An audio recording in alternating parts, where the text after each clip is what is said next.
put that in the recording.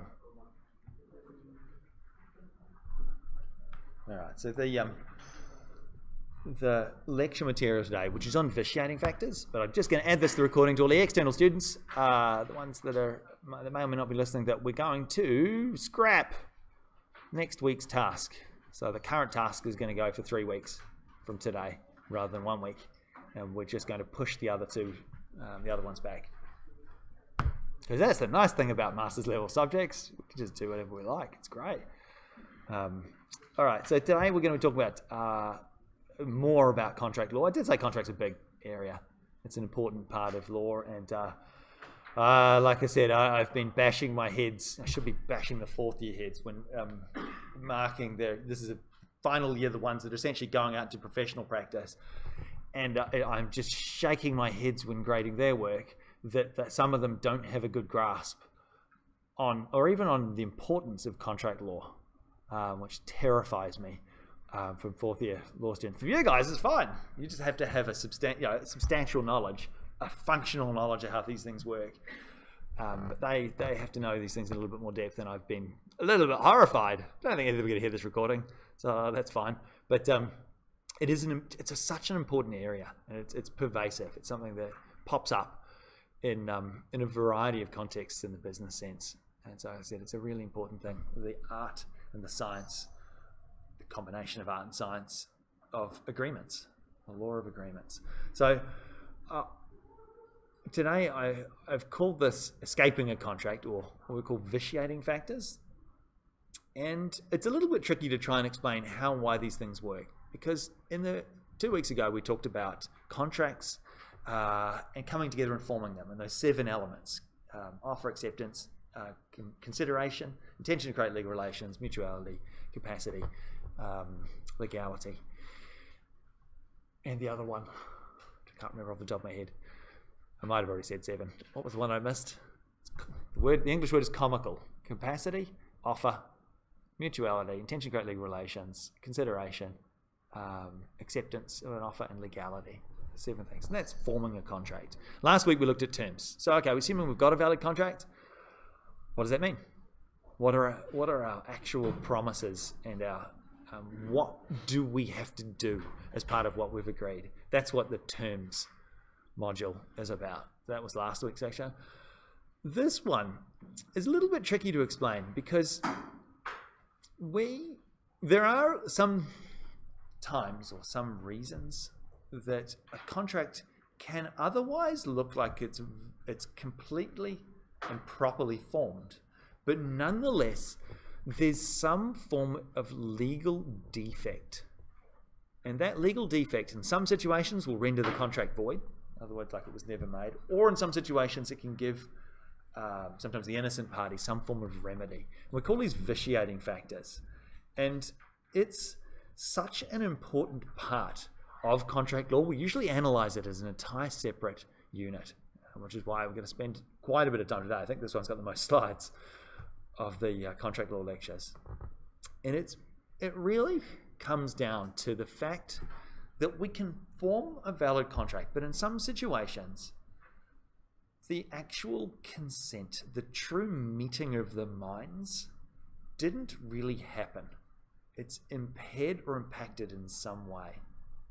And so that's really what these vitiating factors are ways in which a contract is somehow defective. So it's been formed, at least from the outset, all of the elements are present, but something's wrong with it.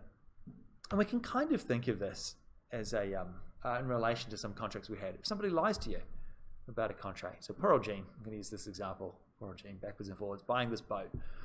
If I'm selling my boat to Gene for $10,000, all right, to be delivered next Tuesday, that's pretty straightforward. $10,000 cash, boat delivered Tuesday. All of those things aren't difficult. And so you could argue that there's an offer, there's a valid acceptance offer, there's consideration flowing between the parties, there's capacity, we're both adults, there's mutuality, we both understand what the subject matter is. The thing is lawful, legally allowed to sell boats. All of those things are present. Intention to create legal relations, they're all present. That contract is validly formed. But what if I arrive to come and pick the boat up, and in the course of negotiations, I'd mentioned, oh yeah, the boat's really good. It's been really good. I went around Magnetic Island just the other day. All right, it's a boat's fantastic. Then when we arrive, I go to pick the boat up. I find that, Jane finds that there's a hole in the side of it, and the boat sinks. All right, now we could analyze this in terms of terms. Hey, we were buying a boat, and there was, as part of a term of this contract, the fact that the boat was going to float forms part of that, something we promised. Or if it's not, and this can often happen with things like written contracts. If we had a written contract for a boat, and that said no warranty is made as to whether the boat can float. But if a representation was made in and around the time of formation, remember this from last week? In some situations, even though it's not a term, it can still have some legal effect. And that's the case, and again, there's some other things we have to do. It's what's called a misrepresentation. And that can give the innocent parties, so Jean in this situation, some sort of remedy. The contract, though, is validly formed. And this is this key thing, going back to ye old British Empire stuff. The courts are not the destroyers of bargains. And so they've developed all of these rules to give the innocent side some form of remedy without it, strictly speaking, saying the contract at its heart is completely invalid. Okay, so these we call them doctrines, or these legal rules that have been developed by the courts, and there's a list of them that we'll talk about today. They're really to do with finding some form of defect with a contract that was otherwise valid, and that defect gives the innocent side some form of remedy. And look, sometimes that remedy can actually be to undo the entire contract and declare the whole thing void. That's a remedy in onto itself. But we really start with this idea to do with all of the stuff from today, that a contract, we're starting with a contract which is complete and valid. Something else, though, is impairing our true consent to the terms to be bound by. Something is impairing that. Okay, and I'll talk about the six of these in turn. All right, so it really starts with this idea that if there has to be some form of actual or real or genuine agreement between the parties.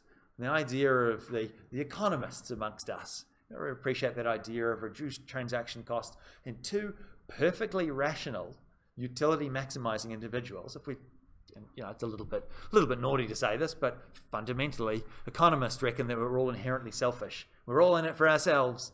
We're all about our own value and maximizing our own value. And the idea of contract law is that two people with open, rational minds, fully informed about all of the facts, coming together in a contract and exchanging promises.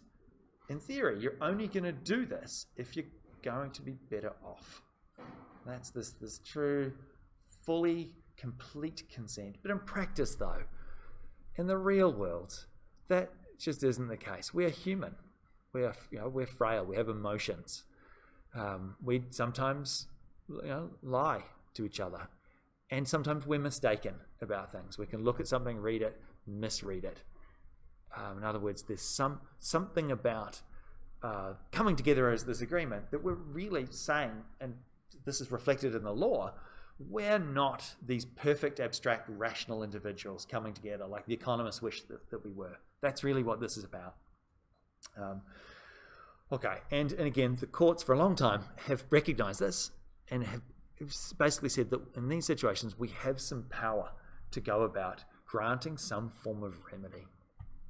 Now, I'm going to be talking about 6 factors, 6 things, or 6 vitiating factors.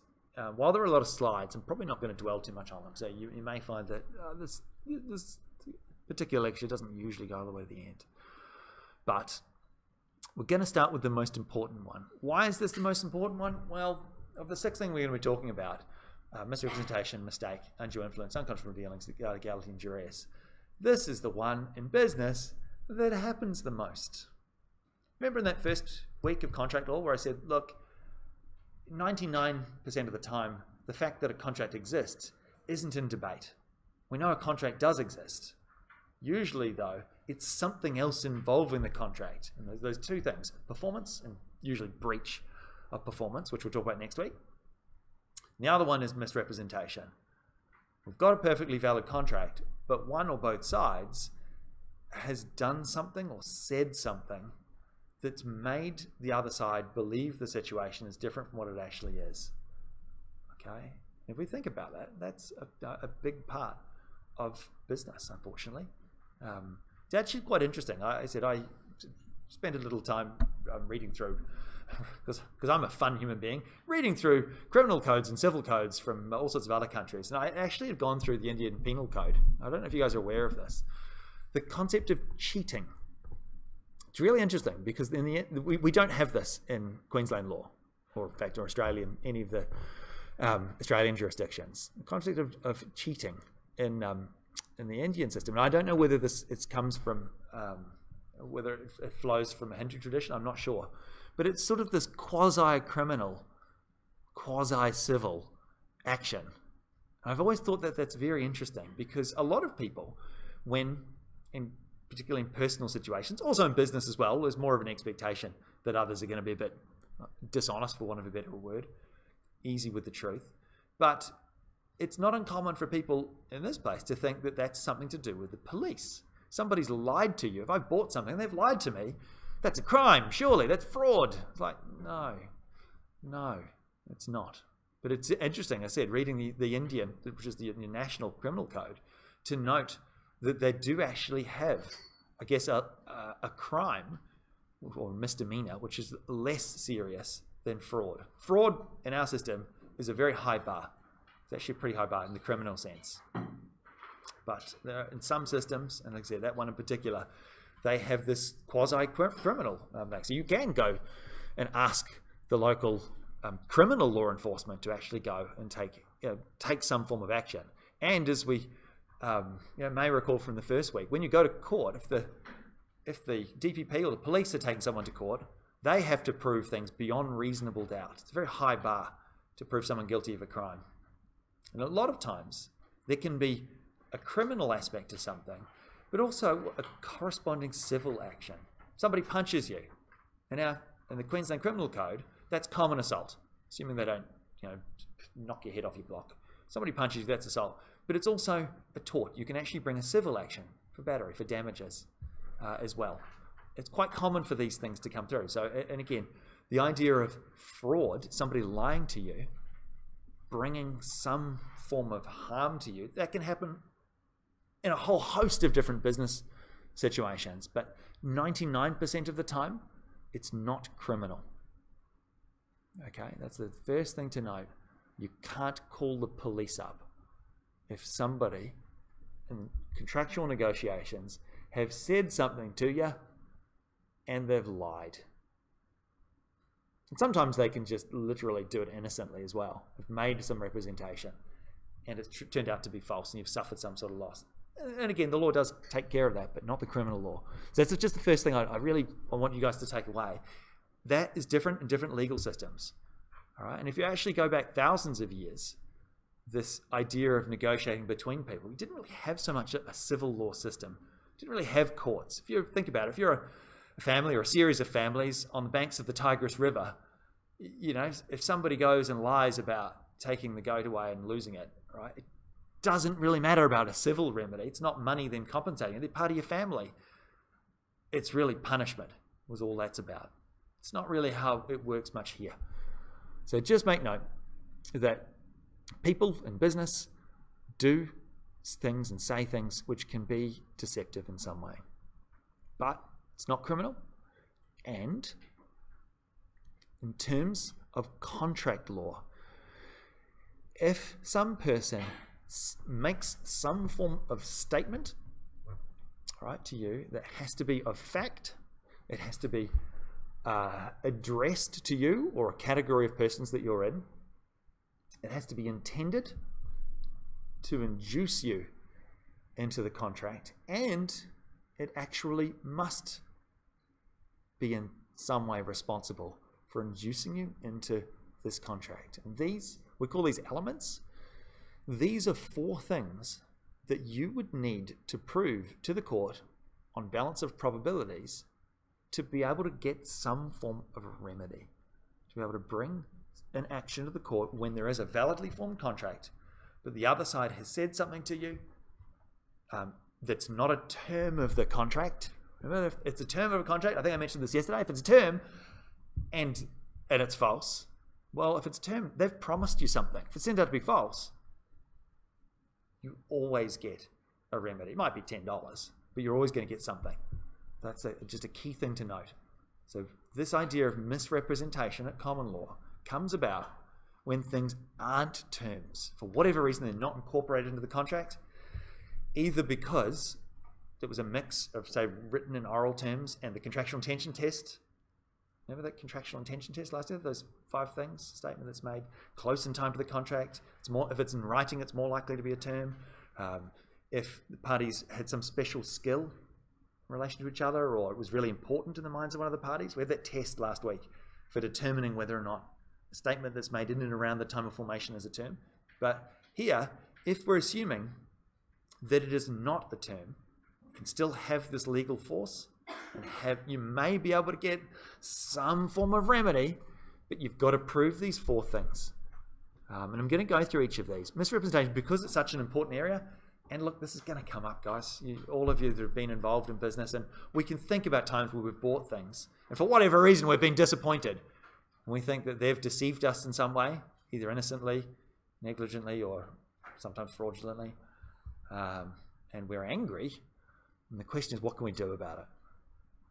Okay, so I'm going to talk about each of these. This idea of statements of fact as opposed to opinion, addressing the intent factor, intended to induce, and this last part, actually having induced someone into a contract. All right. So the first thing to know, that first element of misrepresentation that has to be proved, the particular statement that's made has to be one of fact. What do I mean by that? So Jean's come to buy my boat, and I, the scallywag that have said, oh yeah, I drove it around Magnetic Island just 2 days ago. All right, that's a statement of fact. If I had said, oh yeah, I reckon I could drive it round Magnetic Island, that is a statement of opinion. And this come up, Bissett and Wilkinson, actually one of the cases we had, J.J. Savage and Blackney. It's actually not one of the cases there. It was one we had last week, was the speedboat. A speedboat where they said, oh, yeah, I reckon it can do 21 knots. All right. Now, if you're making a statement like that, and again, they were analysing it because it was the vendor who knew a lot about speedboats as to whether it was a term. One of the arguments, as happens a lot with these sorts of cases, is when you go to court, sometimes you can have a silver bullet argument. You've just got one point you're going to prove. All right, that is an incredibly risky legal strategy.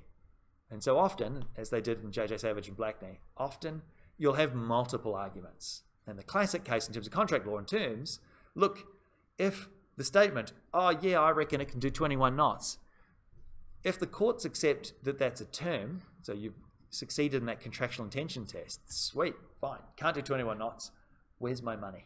I bought this boat, can't do 21 knots. If that's a term, I'm going to get dollars. But if the courts say, oh, we reckon that given you actually enshrined that contract in writing, and it was intended to be enshrined in writing, the parole evidence rule says all these oral statements cannot be terms, right? They can still have some legal force, as in this case as misrepresentations, but you've still got to prove those 4 things. One of those things is the statement has to be of fact. An opinion about something, what I think might happen, is not going to be sufficient. It's not going to satisfy that first element. What I believe about the world is it's not a representation. It's not sufficient to be a misrepresentation at law to give the other side some form of remedy. All right, but they do like to clarify that a little bit and say, okay, by default, yes, a statement of opinion isn't going to be one, but there's a couple of exceptions to that. So that first one, look, a statement of opinion that they didn't actually hold. all right, I believe the boat can do 21 knots, but there is absolutely no basis in reality. For example, I'd never even seen the boat. I'd never been in it. I'd never driven it. Me saying I believe it can do 21 knots without any reference to anything in the world as an opinion, that is not going to be a statement of opinion. The courts are actually happy to say that this exception won't apply. So that it can still be a misrepresentation if you make a statement of opinion that you didn't actually hold at all. All right, you just made it up. That's the first thing to note as an exception. Okay, another situation is when you're making an opinion, but based on facts that you knew weren't true. So you knew that, for example, going back to the boat in J.J. Savage, you knew that the manufacturer's maximum speed, for example, said 16 knots. So having an opinion, even if you had gone and seen the boat go a little, and you reckon, oh, you know, looks like it might be doing 21 knots. But if you knew that the maximum speed from the manufacturer was 16 knots, and you believe, for whatever reason, that it's 21, or somebody's told you that it's 20, your mate said that it was 21 knots, and you know they're lying, you can't rely on this, oh, it's just an opinion way to get out, to sidestep this being a misrepresentation.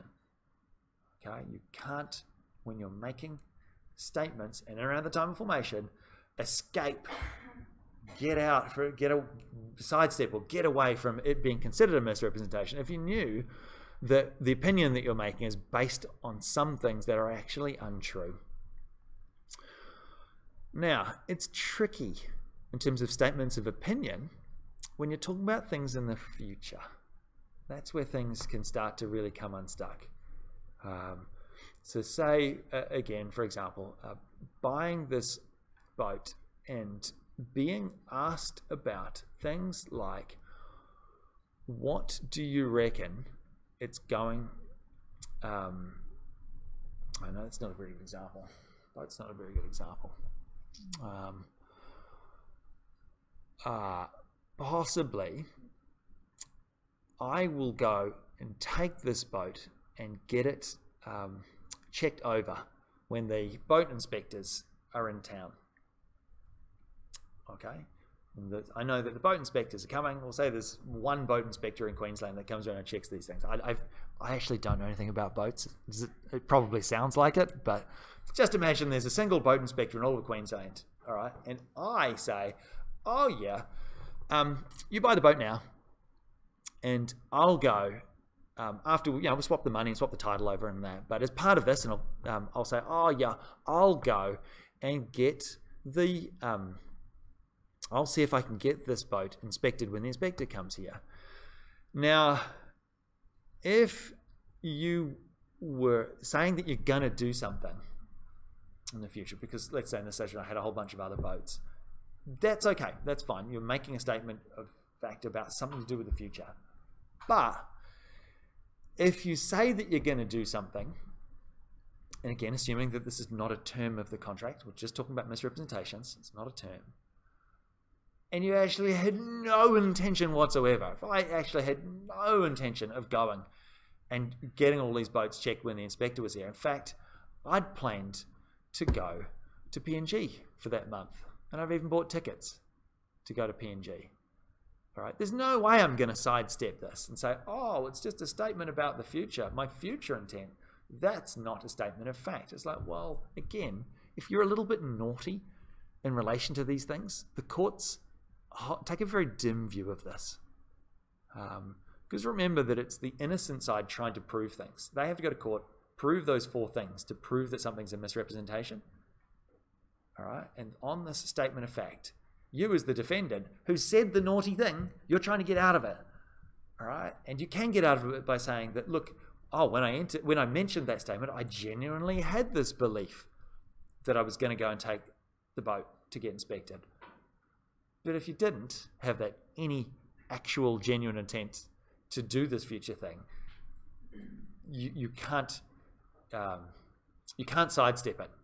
they will succeed in that, at least in that particular element, that it was a statement of fact.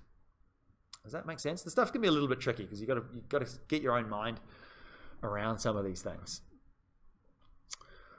Okay, but if, I probably should have done those last two in the other order, if I did genuinely make that representation that I was going to go and get the boat inspected at the time when I made the representation, all right, if it was a real, genuine opinion, a statement of my own future intent, all right, that is not a representation of fact, strictly speaking, enough to get up on it, to succeed in terms of representation. So poor old Jean is going to the court to try and prove these four things.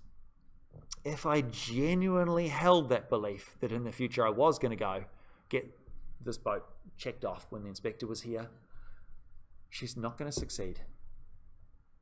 All right, these things can be a little bit tricky to get.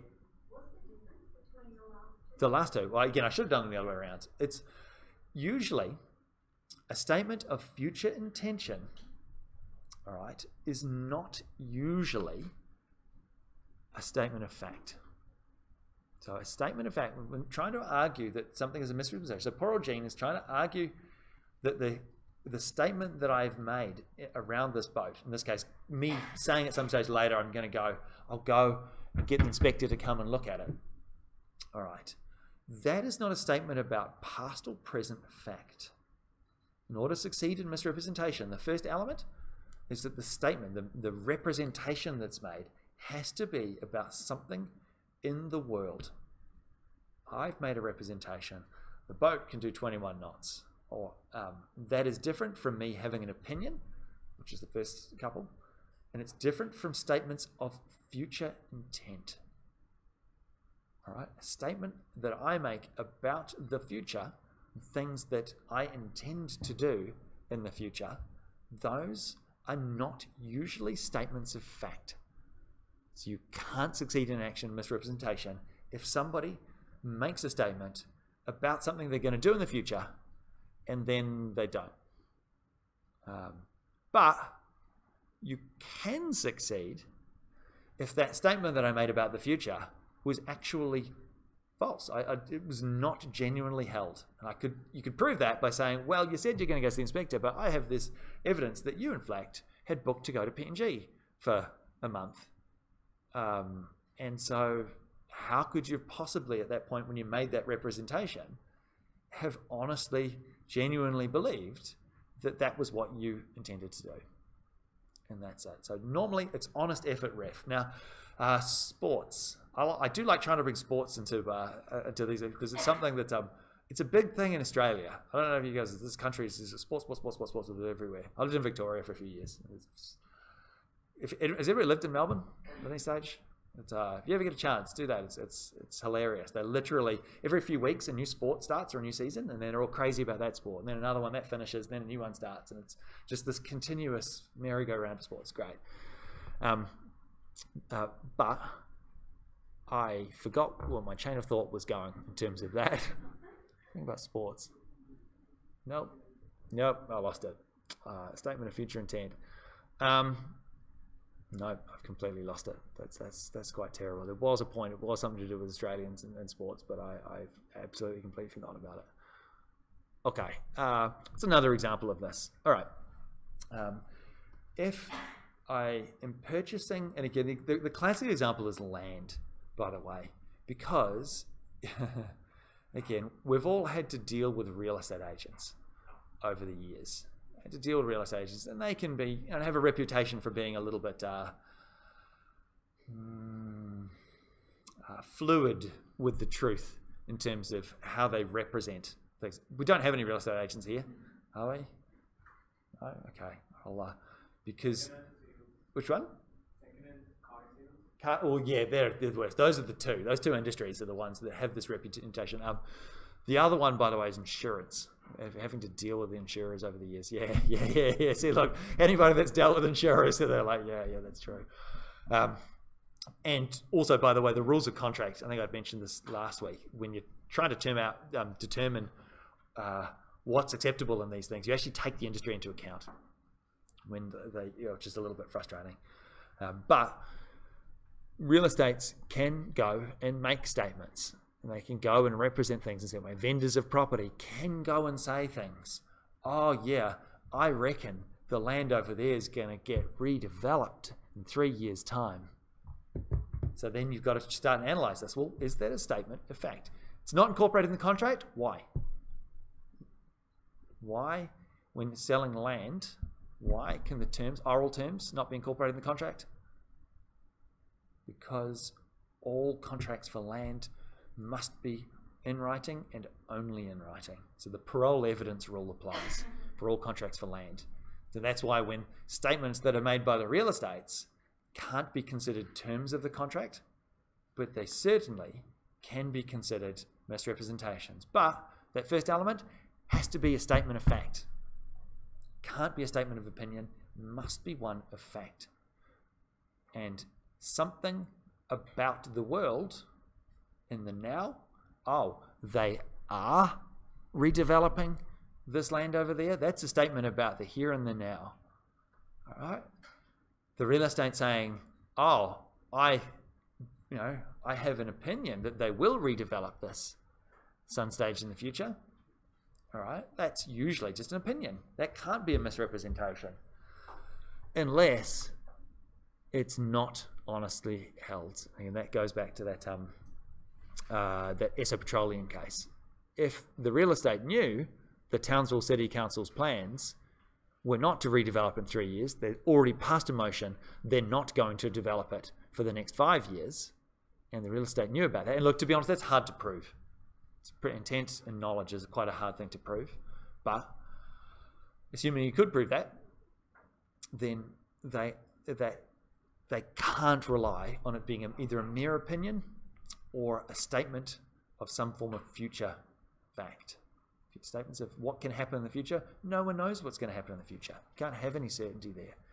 Statements of fact, in order to succeed in misrepresentation, have to be about things in the past or things in the now, not things in the future. Unless it's either things that statements of their own intention that they never actually would intended to do, or that they knew. They genuinely knew that that particular thing about what was going to happen in the future was going to be false. They were aware of facts that they knew to be untrue. And again, real estates, yeah, they're a bunch. This bit takes a little bit of time to think about. So can anybody think of any sort of examples of contracts? We'll try and throw up some examples about how this would work. Because the poor old Gene with the boat. This example, I actually do this every time I teach contracts. The same example. Sorry, Gene. Going bouncing backwards and forwards. Yep, yeah. How do you prove what someone said, though? Because the real estate might say, they might make a statement of opinion, and know that it's untrue, which is a form of misrepresentation. Oh, it's one of the elements. You've still got to prove a whole bunch of the other four, but yeah, it's one of the 4 things you need to prove. Yep. Assuming the other 3. Yep. So it was material and induced you and so on. So misrepresentation hasn't occurred. How do you then prove that? Yeah. Well, this is the tricky bit. It's I've been teaching tax on and off for this semester. I didn't do it today, but the last few weeks. And people come to me and say, oh, but when I talked to my accountant, they just said that I just do this, so you just sign that off. I'm like, well, you can do whatever you like. And this is the tricky part, because the evidential parts is usually the hard part for things like that. One thing you've found, though, is that I've been asked this exact question pretty much every class that I've taught in the business. So it's a very fair question. People do ask this. How do you prove that? Well, a couple of ways. Sometimes it comes down to a he said, she said situation. I said this, no I didn't. I actually had this come up with the bank. Trying to argue with the retail banker about what was said in terms of doing it. A couple of things. First of all, cell phones. Cell phones completely changed this dynamic. And I wholeheartedly recommend from this point forward, whenever you are going and dealing with a real estate or any situation where you're in these things, recording it is really important. Okay, that's the first thing. It makes it a lot easier. Yep. You don't want to record when the other person, like, if the other person doesn't know. No. Strictly speaking, you can't adduce that. What you can do, though, at the end of the conversation, and this comes from a legal practice perspective, is you go away and you write it out. You can't adduce the recording. You can adduce your what are called contemporaneous notes situations, and that is something when you are dealing with legal practice. Every time you send them an email or you call them, we are obliged, when you hear a call, to actually go and convert that into writing. And they say, in terms of what we call file notes, anything we put in a file note has to be capable of being put in an affidavit, which is a sworn document. And if you put something in an affidavit that you know is not be true, you can be found guilty of perjury. Very, very, very bad for lawyers, because it's a demonstration of dishonesty to the courts. But to answer the question, Emma, the key thing, taking clear notes at the time, and in situations where there is this ambiguity. Hey, I go back to the office and I'm like, hang on, the person said this, this, and this, just to go cross-check and clarify before going and moving on with these things. But certainly with large transactions, because this can happen. Who's been in this situation where somebody said something to you, and then afterwards you've relied on that, gone off and entered in the contract, and then they've gone, no, we didn't say that at all. This happens. It happens all the time. But you'll notice there is this little culture of fear these days, because people piping up and saying, no, I didn't, and then you play back the recording, and they go, oh, okay, how much money do you want? Because it often, even though strictly speaking, you can't adduce these things as evidence, oddly, you can usually adduce them in tribunals. So if it's for small amounts, you can go and play back your recordings because the rules of evidence don't apply. For large amounts, when things go to courts, you can't. Usually you can't adduce that unless the person's aware of that you're recording it. And so that's why when criminal matters come to the courts, people have to turn up and actually give evidence. And, sorry about this.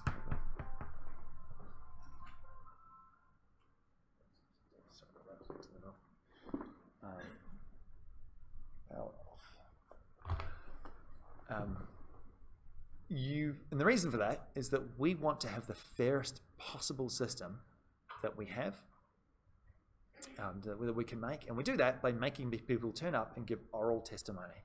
So when somebody witnesses a crime, they get summoned to the court and they talk about what they saw. And it seems a little bit crazy because you think writing would be so much better, and writing is a lot better because you can, if you write it down at the time it happened, you can refresh your memory. I'm not a psychologist, but it certainly has a powerful impact in terms of demonstrating to the court that you are the one with the clearer recollection of the events.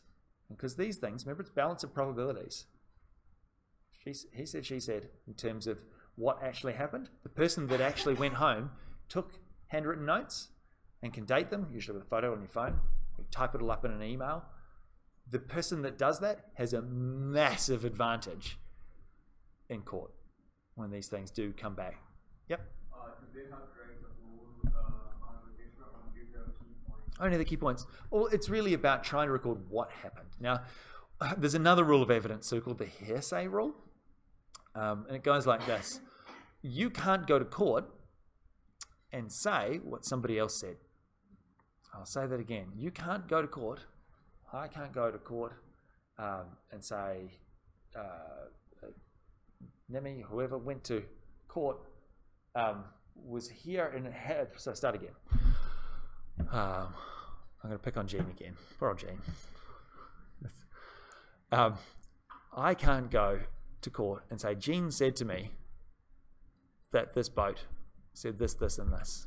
Because strictly speaking, those aren't my words. Those are her words.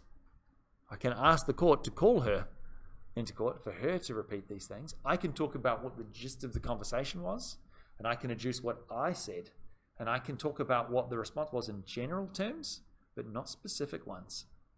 The only way to adduce information about what another person has said orally is to get that person into court.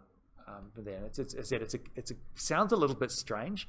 I'm probably not even explaining this very well, but it's actually a pretty fundamental rule of evidence. The idea is that you can't put before the court things that other people have said as evidence. They, in terms of fairness, are the ones that ought to come to the court and put before the court what they said. Does that kind of make sense? Yeah? And what if when you're recording it by writing, Yeah. you change the facts? You know, like maybe the conversation you had was something else. Yeah, well, that's right. People can do all sorts of things. Again, the lawyer miser doing that and being discovered because they recorded it on a cell phone is the end of my legal career and my career. And so largely it comes down to systems of trust. And yes, we're talking about misrepresentation, where systems of trust have clearly broken down. But strictly speaking, you're right. You're right. People can go, and they can go and change these things and move these things around. And look, any person that's dealt in the criminal law is very, very aware that the clients will lie to their lawyers. This happens all the time. All right, lawyers, we know and we expect and we have this. And look, in situations where we know they're actually lying to us about material things, saying that they didn't do it when they clearly did, we're supposed to actually step away and just not even act for them. All right, and really though, it often comes down in civil matters to people coming and giving the evidence before the judge. Remember, there's no jury for most civil matters, and so coming down and coming before the court and actually orally giving your story, and the other side comes and gives their story, the judge, and that is sitting as essentially as the arbiter of fact, they are the one who's going to determine who's lying, who's telling the truth. Often though it's not actually deliberate lies that's the problem. The biggest problem in law is honest but mistaken people. That is where the real problems have. It's not usually about one side lying. And oddly, you guys, hopefully you'll appreciate this from this point forward in your life, when two people are arguing about something, they'll often call each other liars. This happens all the time, You're lying, no, you're lying. You're lying, no, you're lying. And often it's not.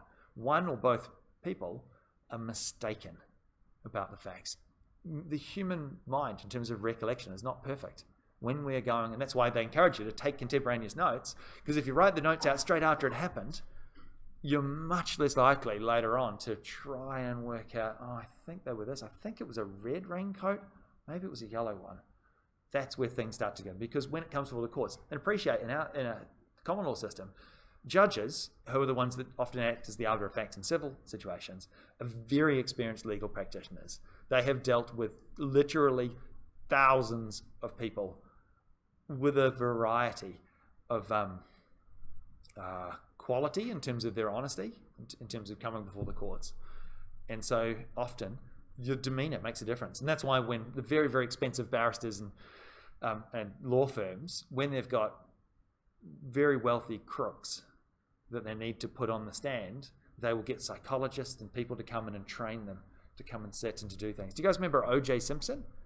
Most of you guys know who O.J. Simpson is. I don't know if you remember back in, whenever I was 93-ish, where they had the trial, and he's sitting like this, and because they'd trained him to say, just sit like this, don't show any emotion, don't hit any leakage, try not to do anything. And the one thing that they didn't do or train him on was this. He had this little twitch in his jaw when he was nervous, when they were talking about that, and you could just see it, just this little twitch that he had there, because the people that had briefed him to do all of this, to sit in this position, to stare off from this, to not make eye contact, did all of these other things, and they just missed one small little twitch that just happened with his jaw. It was really, really interesting to watch. And that's sometimes what it is. Sometimes it's people, in terms of their temperament, playing it out in front of the court. And that's why we make people rock along to court to explain their own stories. Oral testimony is how that's resolved. I know that this doesn't usually help very much, often because the rules of evidence are outside the scope of these sorts of subjects. So sometimes I just have to say, hand on heart, generally people are honest in terms of their dealing with that, even though clearly they haven't been, because we're talking about misrepresentation. Often people are mistaken. And again, the argument I had with the bank manager about drawing down of I think it was a mortgage, drawing down a mortgage in terms of the amount that could be drawn down, where we disagreed about what was said. And thinking back now, wish I had my cell phone. I should just put it in my pocket, turn it off. But that's life. Just finding out with this regard, that in case you're talking to a person, and instead of the person, you're making notes about it. Oh yeah, that's an excellent way to do it. Possible, like, because impliedly he's giving a consent to make a note of it. Yeah. And later on he refuses that you made a note by yourself. Yeah, that's right. Yeah, that's right. Or else, like, if you bring these notes to the court, Yeah. and you can't make a statement which another person has told, Yeah. and you make a statement. That's right. Or you can say your statement, and if the other person says, I don't remember that I told such a statement. You do have these situations. Now, strictly speaking, when you are a witness, and again, this is good court procedure stuff, as a witness in the system, when you come to court, you are not allowed to read from your notes. Right? It's a rule that you actually can do this. You are allowed to refresh your memory by looking at the notes before you go on the stand, but you can't read the notes unless those notes have already been entered or tendered into evidence. And that is why statements that are made, again, I'm thinking more in the criminal sphere here, when a person goes and makes a statement to the police officers, what they do, in terms of the prosecution, because they go first usually, they will tender the notebook. This is the notebook, and this is the recording, and they will do this as part of the first officer coming forth and say, Officer Smith, were you the officer at this time? Yes. And did you take notes? Yes. Your Honour, I'd like to adduce these statements into evidence. And from that point, once it is in and given to the court and available usually for the jury in that situation for them to read, and that is the situation where you can go and you are allowed to refer back to those things within, again, there's certain procedural rules to that as well, outside the scope of me as a practitioner because I don't do this. But that's really this key thing. We can't put the words in other people's mouths. We can, as what's called the res geste, which is the general nature of the transaction, explain to the court, oh, this was a contract where we agreed to buy a boat. Right? I can't say the exact words that Jean said to me when offering to buy my boat. Right? But I can say, yes, we met at this particular time. Yes, it was involving a boat. I had offered for this person to do this, and she agreed. I can say she agreed, not the exact words that she used were, I consent unequivocally onto the terms of whatever the exact words were. I can't do that. But if it's a statement that's been made by both parties to the police, that can be adduced at the head of time.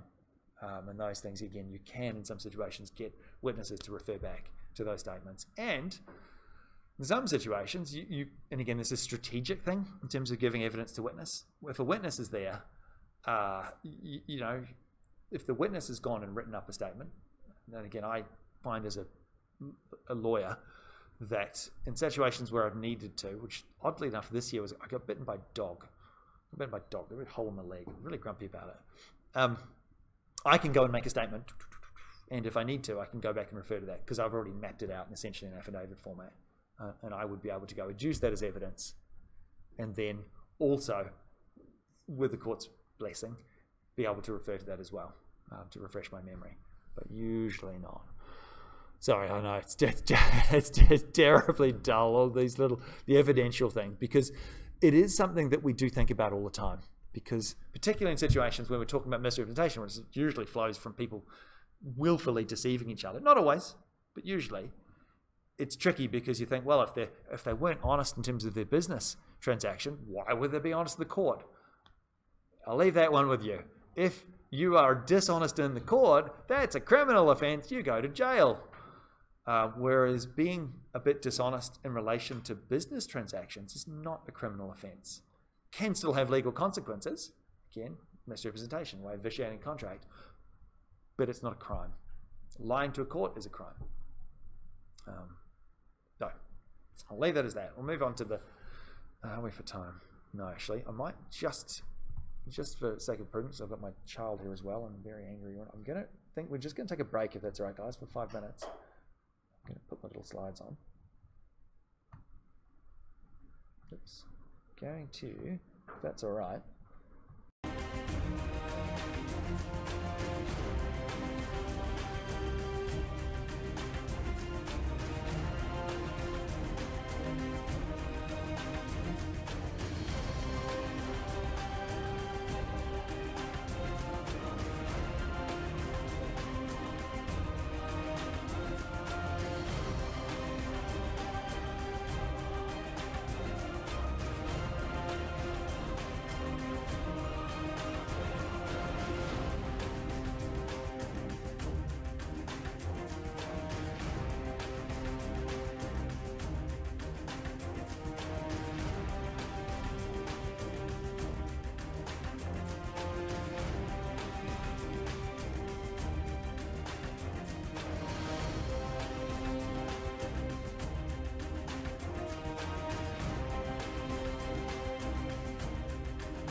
Right.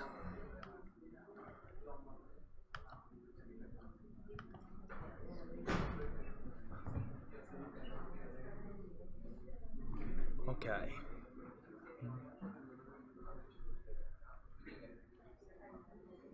So there's a couple of things that I'll talk about, both to do with the second element and the first, in terms of this factual nature to it,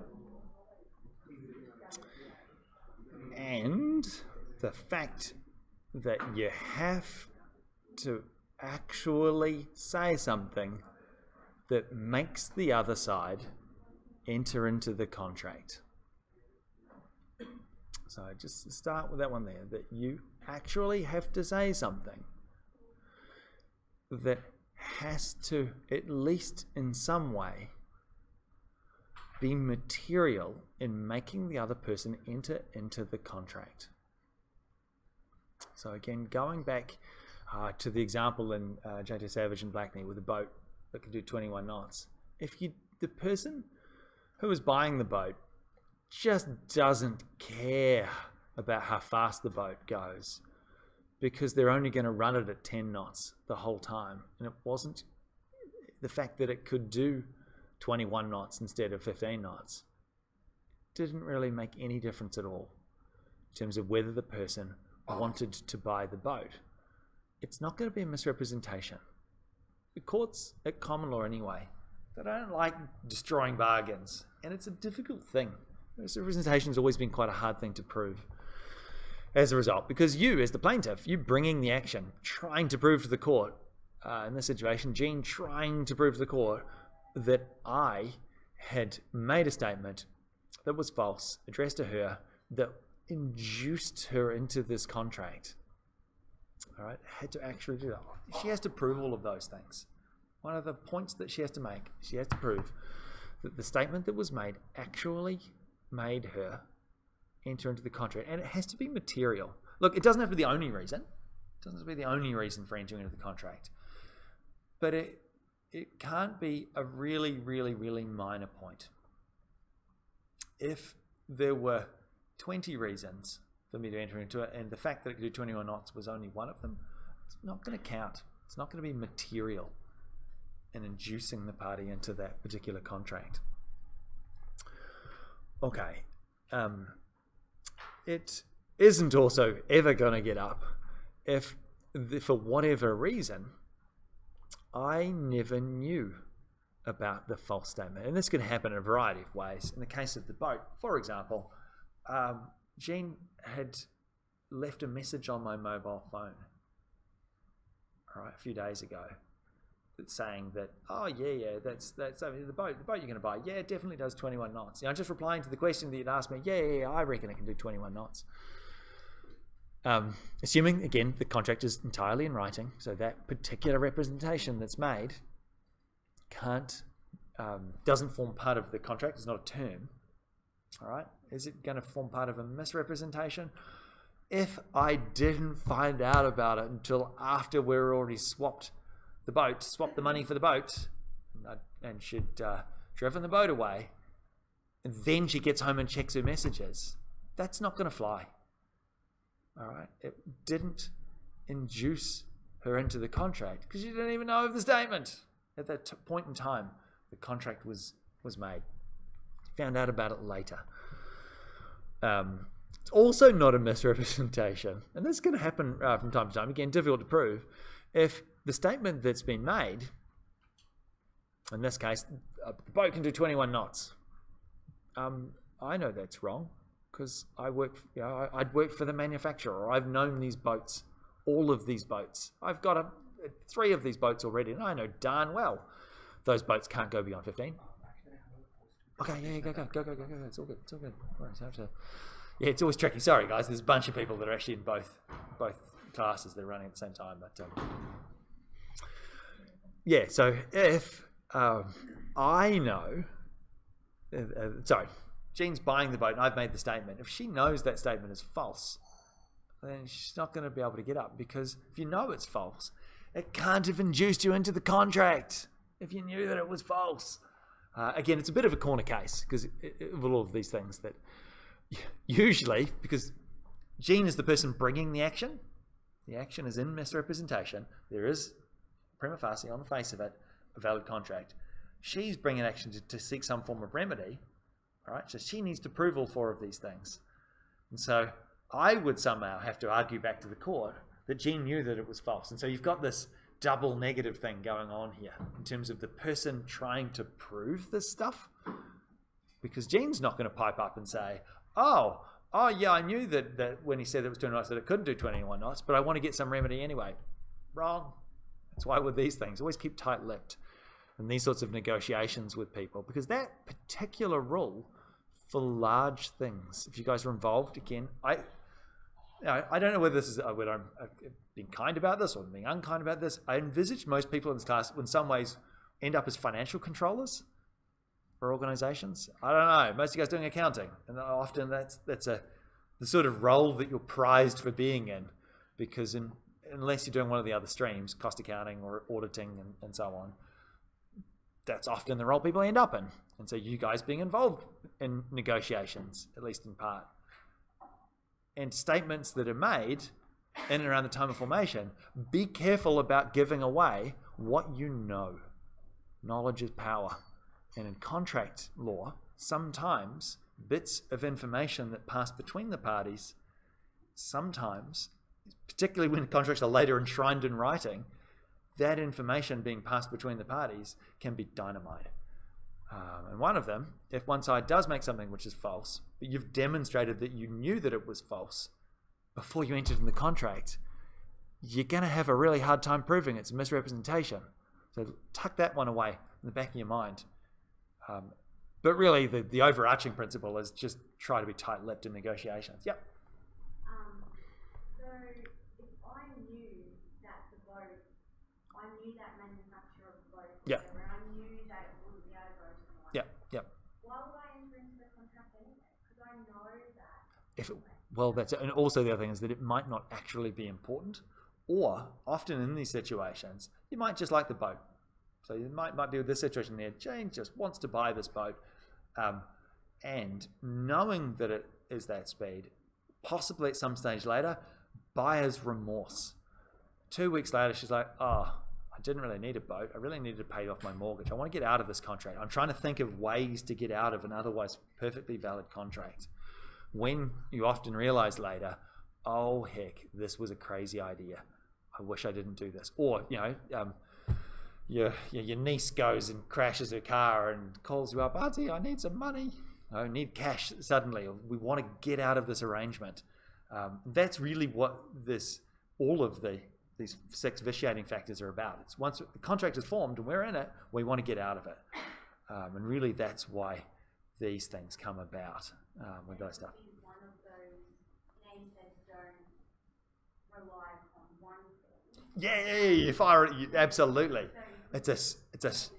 Absolutely a shotgun, not a sniper rifle. And again, particularly with representations, because the contractual intention test can apply in some situations where we don't fully intend for it to be enshrined in writing. You can argue to the court, oh, it's a mix of oral and written terms, and this was said, so therefore it's a term. Because if it's a term that the boat goes 21 knots, that's great for the buyer because they can just go to the court and get dollars. And if, again, we'll talk about this next week, if it was a condition, what we call a technical condition, something so fundamental to the contract, you can actually terminate the contract and for a major breach. And usually what that means is that performance ceases at that point. We're not going to pay. And that's really what these things are for you guys. Again, it's why the rules for next week are pretty important. And I think you guys are in a better position for doing this, need to think about strategy. Why do we need to know all of this gumph? Because in situations you're going to be in, or have been in, or presently might even be in, this is going to give you guys some more power because you're going to know the rules of agreement, and they're really, really helpful to know. Okay. So yeah, it's not misrepresentation if they know it's false. You also need to actually rely upon it. It doesn't have to be the main reason for entering into a contract, but it has to be what we say material. It has to have some impact or there must be some reliance upon that statement when entering into the contract. And that's why it kind of ties in with those earlier ones as well. If you didn't know about it, you kind of relied upon it. Even if you did know about it, but you didn't rely upon it, either because or you knew it was false, or you just didn't care, and you just wanted the boat anyway. So you're not going to get up on that one there. And obviously that last one, statements that are made after the formation of the contract, can't be misrepresentation. How are you going to prove that you were induced into the contract if the statement was made after it was formed? You just can't. It's one of those, just by definition, those things can't apply. Now, sometimes, and again, I like to think of those scallywag real estate agents. Or used car sales. I think it's used car sales we use for this example. When you go and you buy the car, all right, and you get in the car and go, oh, yeah, it seems pretty solid, seems pretty good. You get the car, drive away. Then it does seem to make it seems a little loud in the cabin, and then you're listening. It's like, in fact, it's really loud in front of the driver's seat. It seems a bit spongy as well. And then you pick up the mat underneath your feet, and you realize there's a big hole in the car. All right, hidden by the mat. Now, we sort of think, and again, leaving aside the Australian consumer law and all of that safety stuff, we'll do that in a few weeks' time. But by default, with buying stuff, the rule of caveat emptor applies. Has anyone heard of caveat emptor? It's one of those few Latin phrases. Yeah, what is buyer beware? If you buy something, you are the person that has the onus, bears the responsibility of checking that thing over. You're going to buy something, check it. Once you've bought it, tough luck. It's a very harsh rule, but that is fundamentally the starting point at common law anyway. And again, we've got a whole bunch of statutory frameworks that we'll come to in a couple of weeks' time. But the key thing at the very start, buyer beware, because the seller is not obliged at common law to tell you stuff. All right? It is not a misrepresentation if they remain silent. Now, it is under other statutory regimes. Again, we'll talk about the Australian consumer law later, but the just key thing to note at common law, and this is most likely to apply, by the way, business to business transactions with large things. So it's a little bit scary to think the more important the thing that's being purchased, the larger it is in terms of dollars, the bigger the players, all right, the less likely that all of these consumer protections and things that are designed to protect the small guys, the parliamentary stuff that we'll talk about in a few weeks' time, they're not going to apply. Ye old common law of England applies, and caveat emptor is very much in the heart of that.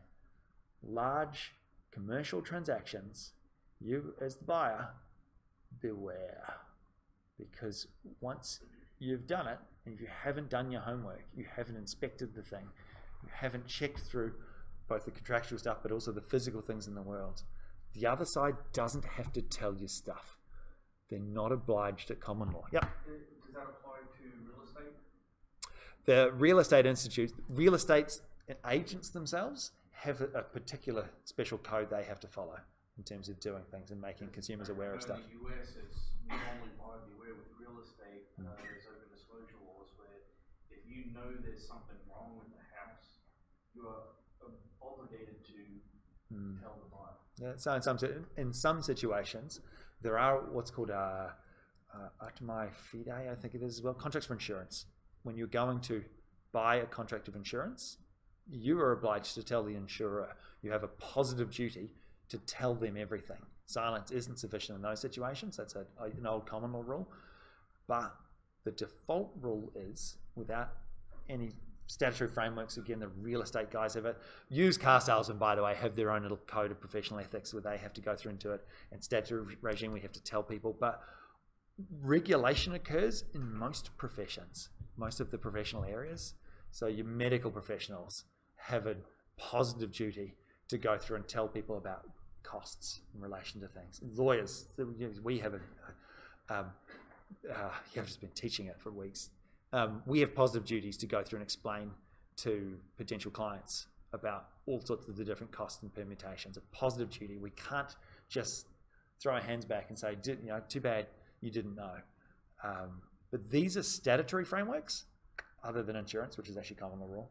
Statutory frameworks that sit on top of the old common law rules, all right? And the bigger the transaction and the more powerful the players, the more likely the bog standard rules of contract, these old case-based things. I mean, what are those cases? What are the dates on them? 1851, 1866.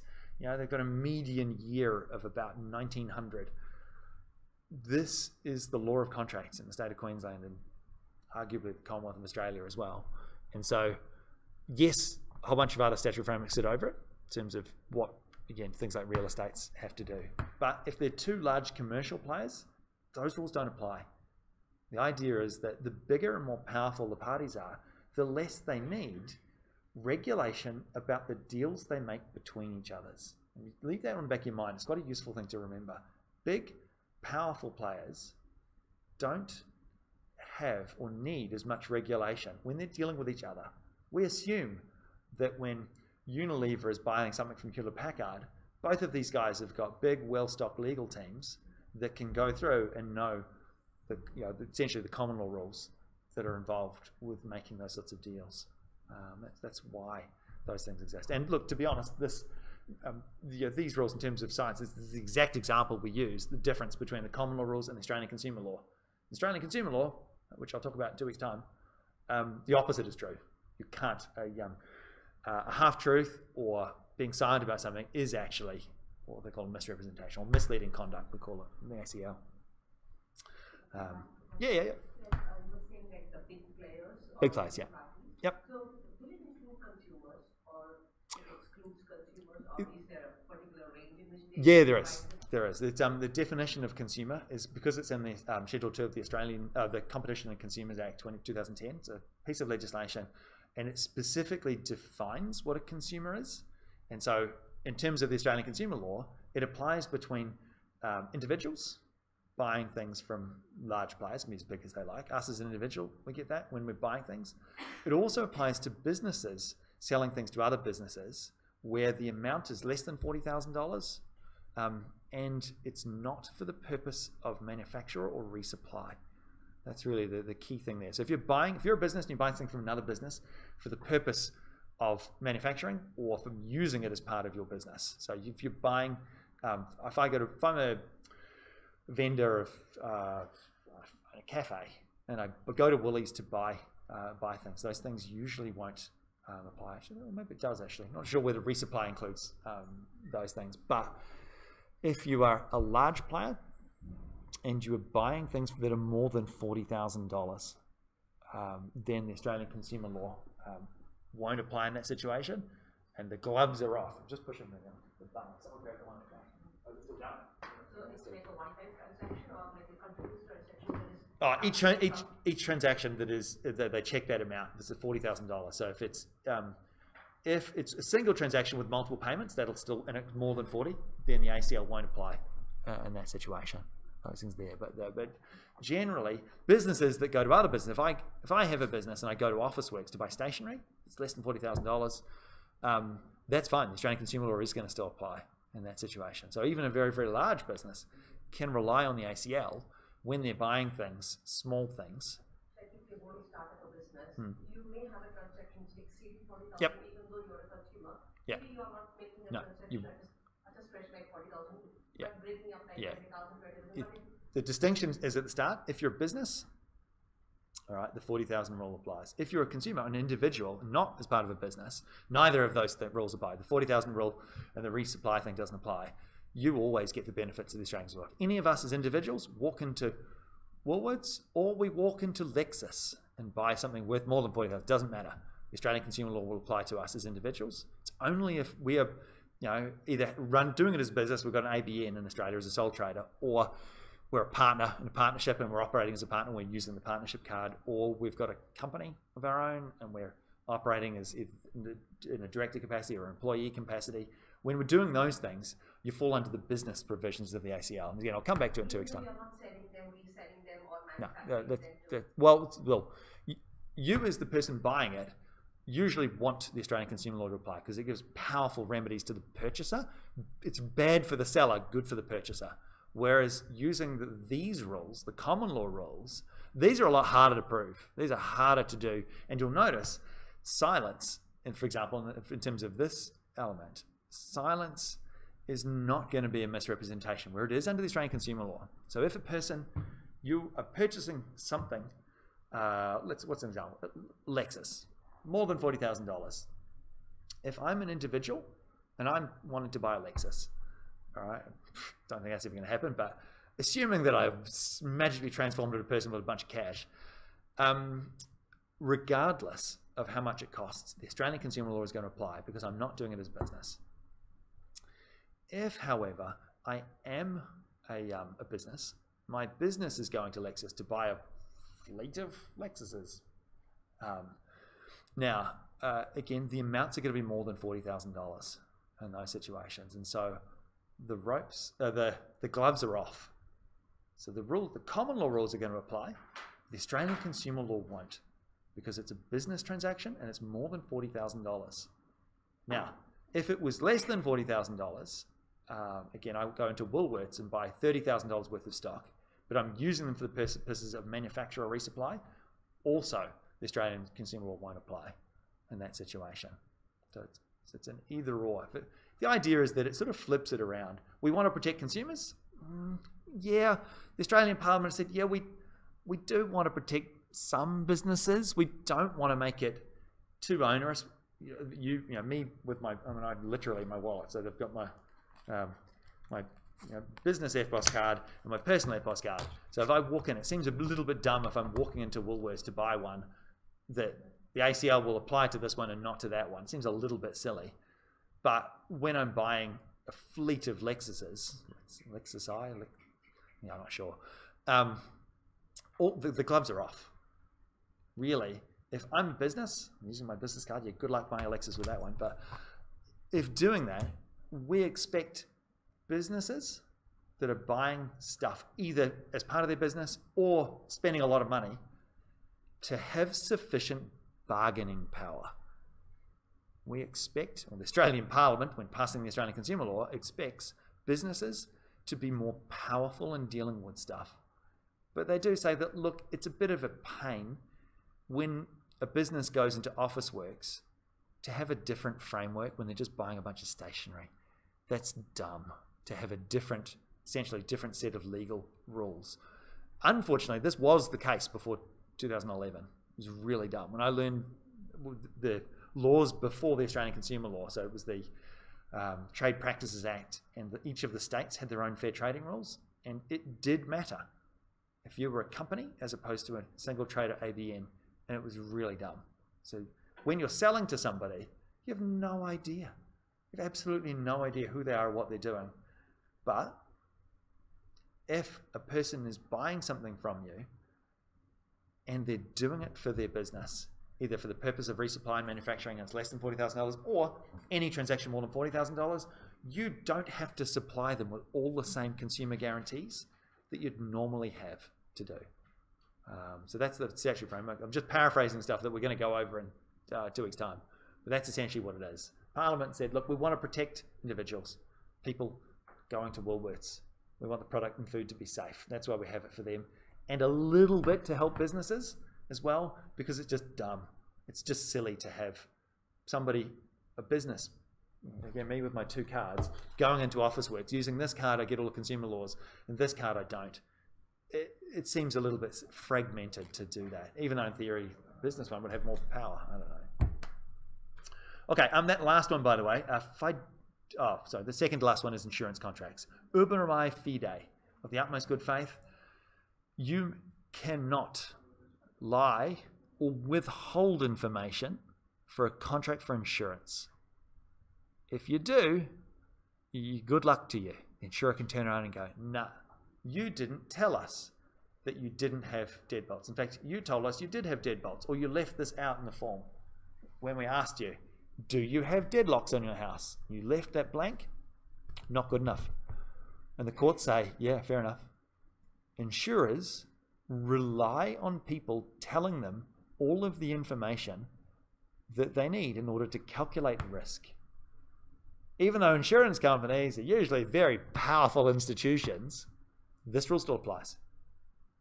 So if you are dealing with your insurance company, and they are just the worst. I mean, if you think about it, what's the business model of insurance companies? How do they make the most money? If you're an insurance company, what do you want to happen? What's the best way of making money as an insurance company? You take a whole bunch of money from people for premiums, and then you don't pay any out. It's brilliant, really. It's a great strategy. And if you can find some way of getting out of stuff, yeah, that's great. It's a great business model. It's what Warren Buffett. Anyone know who Warren Buffett is? I got told off, by the way, after I did my business degree. And I was there talking to one of the senior developers of this company I was working at, and he was talking about Warren Buffett, and I'm like, who? And he gave me this look, and he said, you don't know who Warren Buffett is, and you have a business degree. You need to go back, University of Auckland, give back your degree, and let them slap you around the head a few times. Warren Buffett is the most, he's the wealthiest investor in the world, arguably the best business person in the world. He founded a company called Berkshire Hathaway in the late 50s, early 60s. If you bought $1 of Berkshire Hathaway, I'm quite curious actually. Anyone got a laptop in front of you? Is it all right, Eric or Jacqueline? Just see how much. What's one share of Berkshire Hathaway worth these days? I believe it's about $60,000 US. He's known as the Wizard of Omaha, the greatest investor. Anyway, and I didn't know who that was, and I got told off by everyone else for not knowing who he was. This is back in 2002. Okay, there is another situation though. It doesn't often come up in contract law. Oh, a couple of exceptions. You guys, I believe, during the MPA have to do a subject called the law of business organizations. Is this right? And I believe, does Dr. Louise Floyd teach that subject? Have you guys completed it, or have you got to do it next semester? Next semester, okay. I believe Louise still teaches that. She's very, very good. And in that, you'll learn about different types of business structures, one of them being partnerships. Business partnership is where you've got a bunch of people operating a business in common with a view for a profit. All right. And it's what's called a fiduciary relationship. That is a very high duty. And so a partnership agreement that usually you head up, you don't have to head up a partnership agreement, but you'd be crazy not to. A partnership agreement is a contract between all the partners in this particular, running this business together with a view for a profit. And this, because it's what's called a fiduciary relationship, you must tell them everything. You must tell the other partner stuff. If you don't, you're in a breach of a fiduciary relationship. It is also a contractual misrepresentation as well. Although 99 times out of 100, you actually sue for breach of fiduciary duty because you get better remedies. I'll talk about remedies, I think tomorrow, next week, because the remedies in equity for breach of a partnership agreement, going off, somebody goes off and steals money from the partnership fund, you are allowed to actually go and ask for their stuff directly and place what's called a trust, a constructive trust on their assets. It's a very, very powerful mechanism for getting money back off people. But I won't delve too much into that. I actually don't have much else to talk about misrepresentation. Just note, just in finishing up on this, misrepresentation is the most important of the vitiating factors because it comes up the most. I will talk about remedies for misrepresentation a little bit later. I'll talk about remedies generally for all of the vitiating factors. But just make note, it's the most important one. You must always prove all four of those things. Statement of fact, it's false, that's addressed to the party or the class of persons that person's in. It must be designed to induce them into the contract and actually do so. All right. I'll move on to the next one. So, and we think about all the vitiating factors, misrepresentation makes up the lion's share of cases that go to court, or sometimes don't go to court because they get settled, right? Because people do actually lie to each other, or sometimes they can be mistaken and make representations. This one comes up, the second one comes up a lot less often. And the reason it comes up less often is that while people are mistaken about stuff all the time, all the time.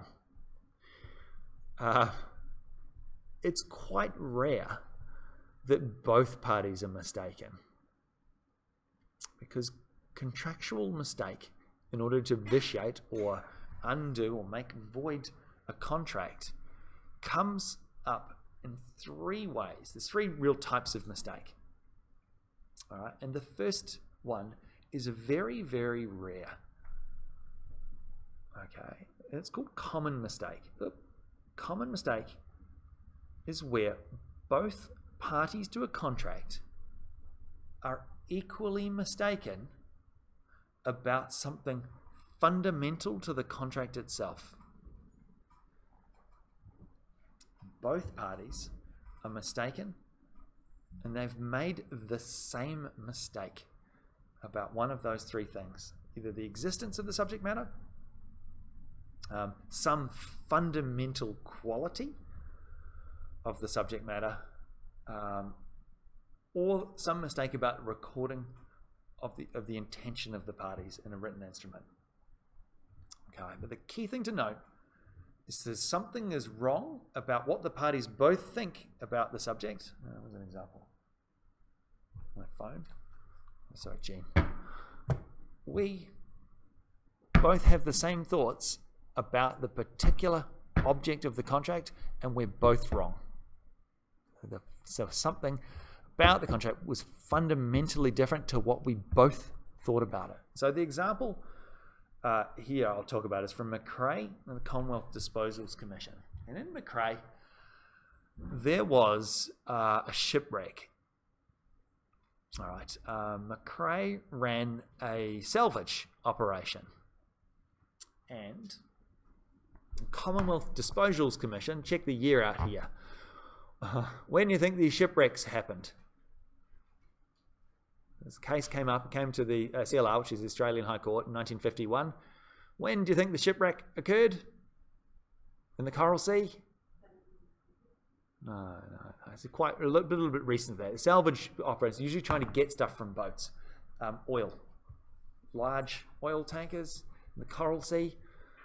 Well, a little bit of history for those that haven't been around in a long time. You guys are aware there was a war between 1939 and 1945, reshaped the entire world in terms of stuff. I don't talk about much on this subject, but anyway, pretty important thing happened. This city was the staging ground for the Australian operations that fought in the Battle of the Coral Sea. You guys may or may not be aware that the Japanese sent a bunch of carriers and boats to try and take Port Moresby, to use that as the base of operations for invading Australia. And the Yanks had also sent a task force to try and counter the two. Now, one of the things about being in the tropics that everybody knows about is the weather is awful. And the Battle of the Coral Sea happened because at the time you've got these two fleets, Japanese fleet and you've got Australian fleet, sailing around trying to find each other, sending their planes out to find each other, but in the middle of tropical rainstorms. So the two fleets lost each other. And so the Americans had sent their boats to the south, while they had sent their carriers up to try and find the Japanese fleet. The Japanese fleet would try and find the Americans, and they didn't find them, but they had accidentally gone all the way around the back, found where the American, what they call oilers. Do you guys know what an oiler is? Oiler is basically a ship that you use for fueling up all your other ships. And so come along and boom, and sunk that one. And so they found the ones the Yanks had left out of the battle and just completely obliterated them. And so the whole thing was really chaotic. If you go up to, this is probably worth a trip, the old barracks, we call it Genzine Barracks. If you're on the Strand, carry on walking along the Strand and then walk to the very end beyond the rock pool, climb up the hills, and there's a little map on the thing that shows the Battle of the Coral Sea. Could have gone either way, and it was actually quite pivotal because the Americans sunk and damaged a bunch of the Japanese cruisers. They also lost a bunch themselves, but it meant those ones were unavailable to go to Midway. I don't know if you guys are aware, Midway was the decisive battle in the Pacific Theater where the Japanese lost and the Americans won. Anyway, anyone cares about military history. In fact, if you do go up there, there's a little archway. As you walk through the archway, it talks about the history the Battle of the Coral Sea and the history of the air and Ginseng barriers. It's actually Steve Grohr, who's the guy who wrote the book. It's his voice. Listen to that voice. Like, that voice is familiar. He's a Colonel Grohr to me, and is an army historian as well. So if you do, it is worth going up and having a look. And like I said, and it maps out the Battle of the Coral Sea. But anyway, one of the things that happens in wars is that boats get sunk, and those boats have a lot of oil in them, enough oil in them to make it a very worthwhile thing to try and send some people down, get that oil out again. And so that's what this guy McRae was wanting to do. Please, I want to go and recover some oil. And so these guys, this Commonwealth Disposals Commission, they're the ones in charge of giving out the coordinates for where these wrecks are.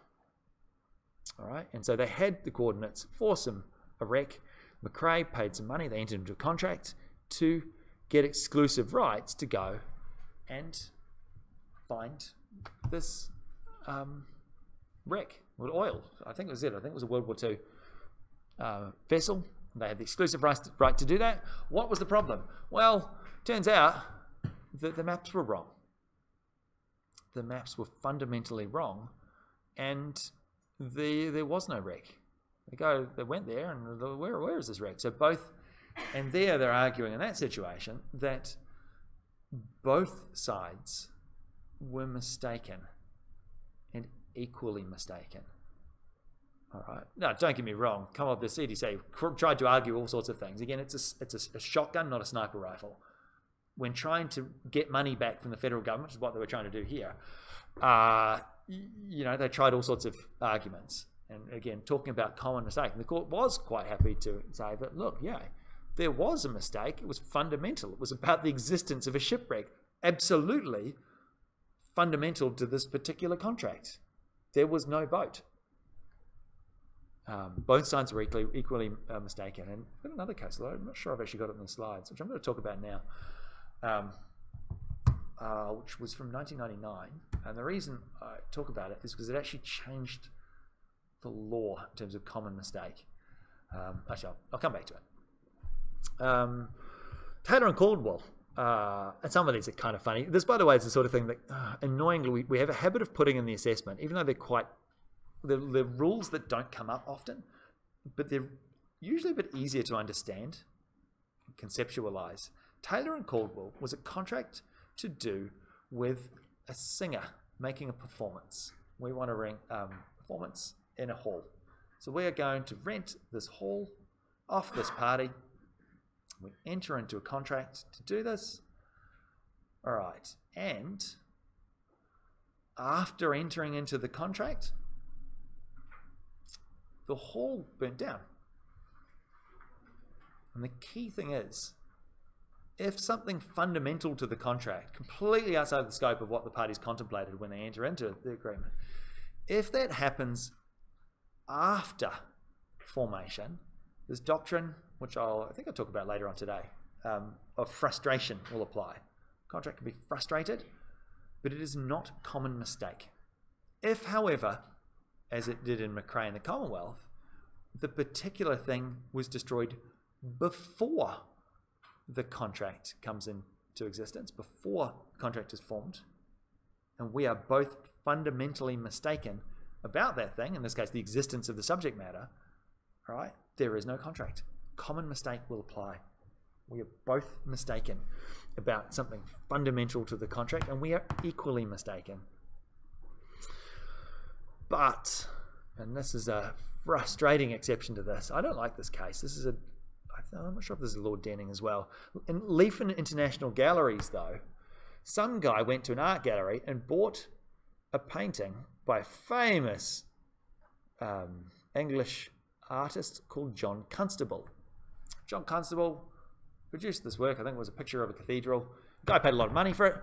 Afterwards, all right, and unbeknownst to both the gallery and the person buying it, turns out it wasn't by John Constable, it was by Rob Constable, who was some dude who did paintings. What's the problem there? Well, if you're buying something by a Constable, it's like buying a Banksy. You know, you're not buying it from Bob Banksy, who happens to be a local artist who likes to draw things on walls. No, it's the English artist, Banksy, this famous street artist. That distinction is fundamental to the contract, one might think. All right, but the court in Leaf very unfortunately said, no, that's just a particular quality. You still have a painting. The painting is by somebody called Constable. I don't like that case. And there's had a bit of judicial criticism about it as well. So just make note.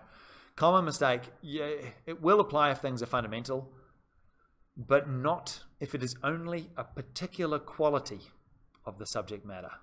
So something fundamental, like the subject matter is destroyed, or the subject matter never existed, that's apparently is fundamental, but being painted by a particular person that we're both mistaken about isn't.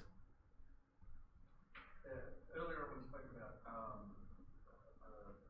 knowledge as in expert knowledge, would international galleries possibly be responsible because they are the experts in the field? They are, except that when we were talking about knowledge, was last week about the contractual intention test. That is to try and to determine, in that situation, whether, in this case, a statement that was made in and around the time of formation, that, in this case, the painting was by John Constable, a famous English person.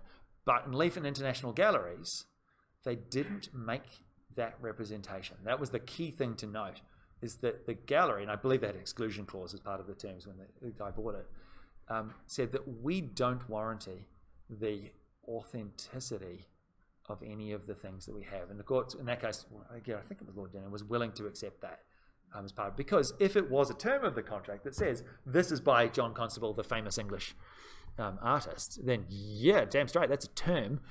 And if it's part of the contract, you're going to get dollars. And you would think, in terms of the difference between, again, I think contemporary times, we think of a Banksy and a non-Banksy, one of these things is worth a lot, one of these things is worth not very much. And so the damages, if it was a term of the contract, would be substantial. But there it wasn't in that situation. And they said they didn't get up on common mistake. Look, common mistake doesn't come up very much. It really doesn't. It's the sort of thing that is, it's rare. Again, if you look at previous recordings and previous slides, we talk about this a lot. I'm not going to talk about it too much for this one here, because in terms of business practice, it doesn't come up very much. Often, by the way, you can put a term into the contract that says we don't, one or the other side, doesn't guarantee authenticity or that the subject matter has been destroyed and so on like that. So you can actually map these things out ahead of time. And you can't be mistaken if you've already mapped it out, because you're not mistaken because you've expressly included it in the terms of the contract itself. All right. Common mistake is very, very rare. What is even rarer is the second type of mistake. This almost never comes up. Again, we teach it. It's nice to think about, I suppose. Mutual mistake occurs where, rather than both sides being equally mistaken about something fundamental to the contract, the subject matter, there are two subjects. So rather than it being us mistaken about that particular EFTPOS card, apparently there are two subjects.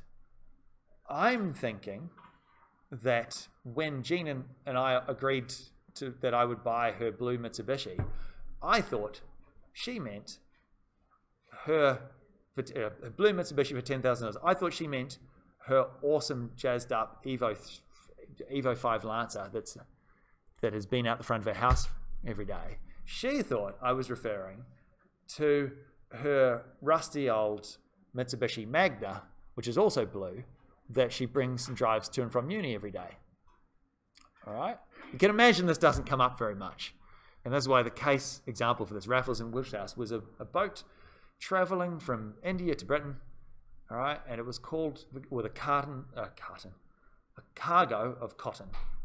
And it was called the Peerless, without peer, P-E-R-L-E-S-S. All right? And so some guys made a contract for a cargo of cotton to be delivered from a boat called the Peerless. What was the problem? Well, it turns out there were two such vessels, one traveling in August, the another one traveling December. Two boats with the same name, with the same cotton. You can imagine these things don't come up very much. All right? They don't come up much at all. So mutual mistake is where there are two subjects. Each of us is not, strictly speaking, mistaken at all. I thought it was the Evo. Jane thought it was the Magna. Both blue Mitsubishis. But there were two different subjects. Pretty rare. when I say pretty rare, exceedingly rare. I've never seen this come up, but it could happen. All right, what does come up a lot more often in terms of mistake is when it's done by one party being mistaken. And again, the wonderful Latin phrase, if one party to a contract, the purchaser, is mistaken, caveat emptor, tough luck. By default, no remedy. You should have been more careful. One person being mistaken in a contract at common law gives no remedy.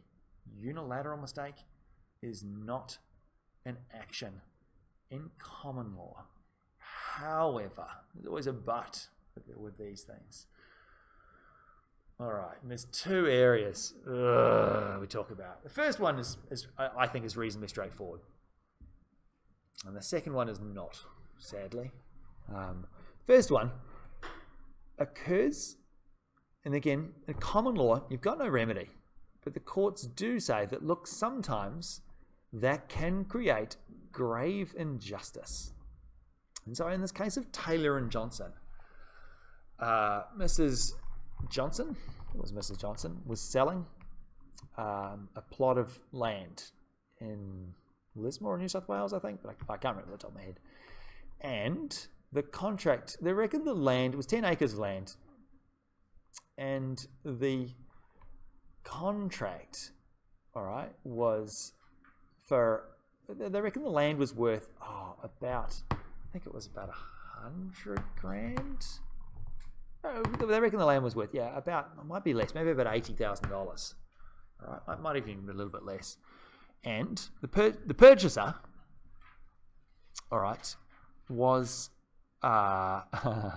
when again entered into this transaction to buy the land, all right, and the purchaser and the seller were, well, the seller was mistaken. Why? Because the contract said it was for $11,000.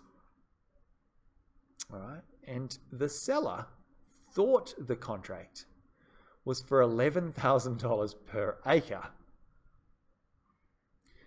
The seller thought that, and the buyer, realizing the seller was mistaken, actively took steps to make sure she did not realize that that was the actual contract itself. And of course, it's a contract in writing for the sale of land. Again, the default rule is no remedy. But the High Court, and this did go to the High Court, and they did say, look, yeah, normally there's no remedy, and there is no remedy at common law, but equity will intervene in an injustice if society thinks that there is some, this is not good conscience, but things we know in conscience. And so basically, you can seek rescission to get the contract undone if you can prove that the other side was aware of the mistake and actively took steps to ensure that you wouldn't find out. And there she did, was able to prove. And I said it's a pretty narrow thing in that situation.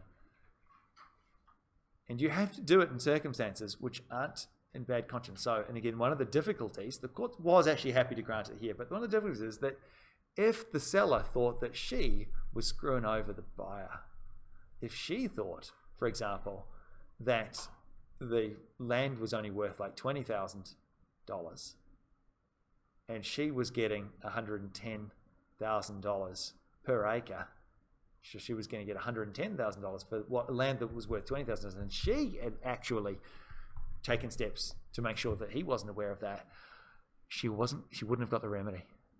It's one of those things to note that in equity, things that fall between the cracks of the common law, you have to be provenant, honest, straight up, not be trying to screw over the other side if you are going to the courts to seek a remedy in equity.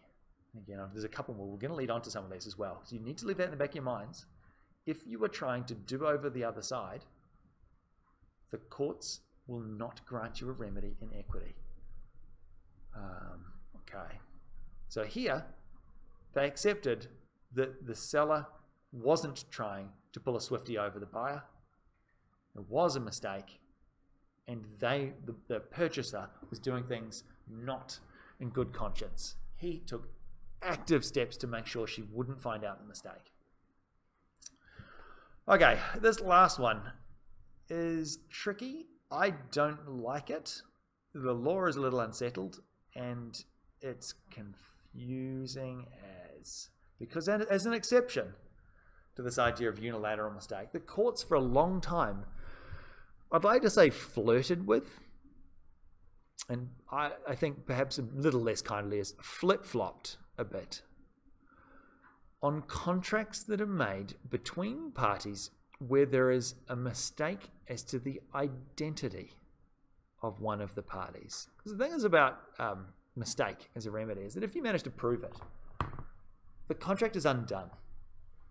The parties are put in the position as if the contract was never formed. So again, if Jean and I have this boat, I'd sold the boat, she gave me $10,000. All right, the courts say that $10,000 belongs to Jean. You're just holding on to it. You better give it back to her.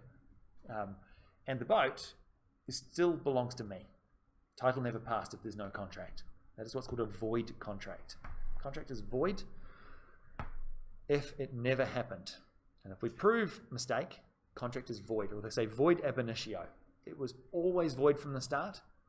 All things that have happened since then need to be undone somehow. And look, don't get me wrong, this can be tricky, particularly when things have gone to third parties. All right, and just go back to that previous one, that Taylor and Johnson, because it's a remedy in equity, equity won't usually intervene if things are going to impact third parties negatively. In the case of that land, if whatever it was, Taylor, I believe, went and sold the land to a third party and paid an appropriate market rate, sold it for an appropriate market rate, an arm's length transaction to a third party, the courts won't grant the remedy for her to rescind that thing. So that's why with equity, you have to act fast. Courts won't let you delay. Right, but this mistake about identity, there's a bunch of cases there. Carney and Lindsay involved handkerchiefs, of all things, where one side wandered down the road to sell some handkerchiefs to another business, and it turns out that the order had been placed by a rogue. You hear this phrase, the rogue. And the real question is, and the courts were happy to accept that the identity of the party is something, right, that one side can be mistaken about, and that will render a contract void. And this is flip-flopped around a little bit. And you'll notice some of these cases are actually English. Shogun Finance in particular is because the law is quite unsettled. Courts for a long time were happy to say, yes, you can ask the court to render a contract void where a rogue has stepped in. All right, and usually it's situations where I use the term rogue, where goods have passed from one party to another. The rogue has stepped in, taken the money. The rogue has disappeared. You'll never get the money back off them. The question is, who owns the stuff that's been transferred? And this, again, from you guys as business students, you appreciate, you're in a bad situation, right? You've cut a deal with somebody. There's a mistake about the identity. We thought we were dealing with this other entity, all right? And we weren't. We were dealing with a rogue. And the rogue has disappeared. The goods have been passed across to wherever. Back to us, or haven't. We've given the money to the rogue. The goods have been passed to us. And then the other side's come along and said, oi, that money was never paid for. Right? There's a mistake about the identity of the parties dealing with each other. Title never passed, therefore these are our handkerchiefs. And the courts for a long time were happy to accept that. Just bounced backwards and forwards a few times. Lewis and Avery involved, there's a character called, I think it was Errol Flynn. He was a movie star. He played Robin Hood. And some guy went in to buy a car and pretended to be this famous actor. It wasn't. And he wrote out a dud check and bought the car off the person. And then later on, it's been sold to another party, and they're trying to work out, oh, well, did you intend to actually deal with the famous actor? I think Errol Flynn or Richard Green or whoever it was. And again, the courts flip-flopped on that one and said, oh, no, it's not important. And then in Shogun Finance, again, more recently, this is the English courts, it flip-flop back again. So the reason why this is sounding really confusing while I'm explaining this to you guys is because the courts have found it really confusing. It is yet to be resolved satisfactorily in the Australian High Court, very unfortunately. Some of the other courts have gone and resolved it and said that no, this is not part of Australian law. That's a South Australian case, that Papas and Bianca Investments. But the English courts have been happy to say that yes, if you are dealing with a person different from the one you actually intended to deal with, the contract can be made void. So I'm going to leave that one because I don't think it's worth mapping it out with much more depth. Just be mindful when, and again, if this does come up in professional practice and you're dealing with people, make sure if it's really fundamental to the contract that you're dealing with the very specific person. And it kind of makes sense. If you're entering into a contract with the council, somebody rocks up, they're wearing a city council uniform or whatever, but they don't want you to contact anyone in the office or something, whatever, things like that. To be just to be aware when dealing with other people, even if you have dealt with a rogue and they've taken your money or they've taken your stuff, this is one avenue you can explore to try and seek a remedy, but it's going to be very hard because the law is quite unsettled in this particular area. I'm just going to leave it at that, I think. I'm going to move on to things, so just for issues of time, because we're going to go about an hour or less. Are you guys all right if we carry on, or do you want to have a break? Who wants a break? Who wants to carry on? Oh, wow. It's a tied vote, so I get to choose. I will go to the next slide, and I'll let you guys think about this for a little bit more. Then you can decide in about 5 minutes. There is actually quite a lot to get through, so I will carry on. If we don't finish today, I'll carry on next week. All right, another vitiating factor. And the two that we've talked about so far, mistaken misrepresentation and duress as well, are all common law remedies. So while that previous one, unilateral mistake, there is sometimes a right in equity, generally the common law remedies. What that means is that you get a remedy in common law, the rules of equity don't apply. And duress is the same. Duress is a very powerful remedy, and that you can also self-help. What does that mean? If you could have gone to the court to prove that you're under duress, all right, in terms of a contract, and that really it's to do with illegitimate pressure. The most basic one is somebody's threatened to break your kneecaps if you don't enter into a contract. All right, that's the first one.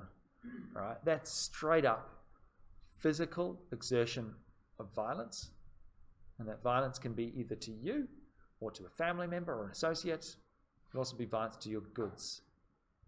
All right, violence to your goods. And there's also threats to your economic interests. So those are really the three. Threats to the person, threats to goods, threats to economic interests. Those are the three types of duress. And in the olden days, there was no remedy. And this seems a little bit strange. Why? Well, the idea was if someone threatened you, you could seek a remedy in tort. Hey, someone threatened me. There's remedies in tort to stop, to seek some sort of compensation. So you just go through with the contract, or you either choose to go through the contract or you don't. And threats, particularly threats to goods, they did realize that threats to the person, that probably should have a remedy. Threatening to break someone's kneecaps. But threats to goods, well, if somebody threatens your goods and then they smash up your goods, you can sue them in tort. It's tort of either trespass to goods or conversion. Smash your goods up. You get that amount of money. And the courts did that for a long time. It's only relatively recently they've started to accept, actually, it doesn't work very well. It really doesn't work because people don't want their goods to be smashed up. And it's not really good policy for us as the courts to stand away and say, oh, well, the contract's still valid, but we're going to let them sue and, because they didn't enter into the contract. Well, the contract's not valid, because they didn't enter the contract and the goods got smashed up. How about we accept that people sometimes do get threatened and we give them a remedy, quite a broad remedy to do it. And they also get this idea of self-help. If somebody threatens your stuff, if you don't enter into a contract to sell them your cortina. Cortina, did I say cortina? Do you guys even know what a cortina is? Does anyone in this room know what a cortina is? Yeah, the car. Wow, I just realized I'm really showing my age. It's an old, I think they're English car that popular amongst hoons in the 80s and just had pretty much disappeared by the mid-90s. Perhaps a better example, if somebody threatens to steal your dog if you don't sell them your Lexus for $10,000. That's an example, not a very nice example. Are dogs people? No. What are dogs classified as? Goods. Yeah, they're classified as personal items of personal property. So strictly speaking, somebody threatening to steal your dog is a threat to goods. All right, but again, that could happen to other things. They could also threaten to go and smash your building up or scare away your customers. That's a threat to economic interests. That's the broader one. The key thing is, in the broad sense, it's illegitimate pressure. It's pressure, direct or either directly exerted or threatened to exert pressure on another party to make them enter into a contract. The contract doesn't have to be with the person issuing the threats. It can be with a third party. All right, and threats to the person are usually pretty straightforward. All right, but just make note, it can be threatens of violence. So somebody threatens, I'll break your kneecaps, or threatens to imprison. But it can also be to an associate as well. I'm going to kidnap your child unless you enter into this contract. So that will be pretty horrible in terms of how these things come about. And again, look, they say that this is a self-help remedy. If somebody threatens your kid, you enter into the contract, all right, you sell them your Lexus. You can just go and grab your Lexus and take it back again. But usually, the types of people that do this are the ones who you don't really want to deal with, because they're the people that are going to threaten to kidnap your child are people that you don't want to deal with, and you'd rather they were in jail. And so self-help isn't always a very good remedy in relation to duress to the person. So just make note, this can happen. And look, threats to the person, that's a crime as well. So often these things, if it does come up, the police usually get involved as well. My slides are a little out of order, apologies for that. Okay, the second category, this duress to goods, that's where somebody threatens to do something, and this can be either to damage it or to withhold it, to convert it, to actually not give it back to you when you ask for it. And so in the case of Hawker Pacific and Helicopter Charter, that involved a charter company of helicopters that sent their helicopters in to get repainted.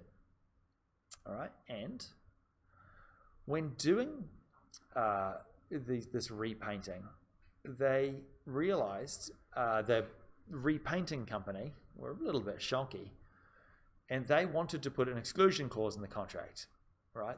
That basically said we don't want to be liable for any damage that's caused through this paint not being this, then the other thing. But anyway, they were halfway through being painted, and the charter company didn't want to enter into this exclusion clause. They didn't want to change that, but they just picked up a really good charter with some people to do some helicopter work, and they needed their helicopters back. They hadn't finished being painted, all right, and that was fine. It wasn't going to be long-term damage or anything like that, but these scallywags refused to give back the helicopters unless whoever it was, the charter company, entered into this new contract with the disclaimer exclusion clause. So they said, look, we are not going to give them back unless you change the contract. Cancel the original one and create a new one. And they just said, look, we need these helicopters back. No, don't care. Not getting them back unless this is done.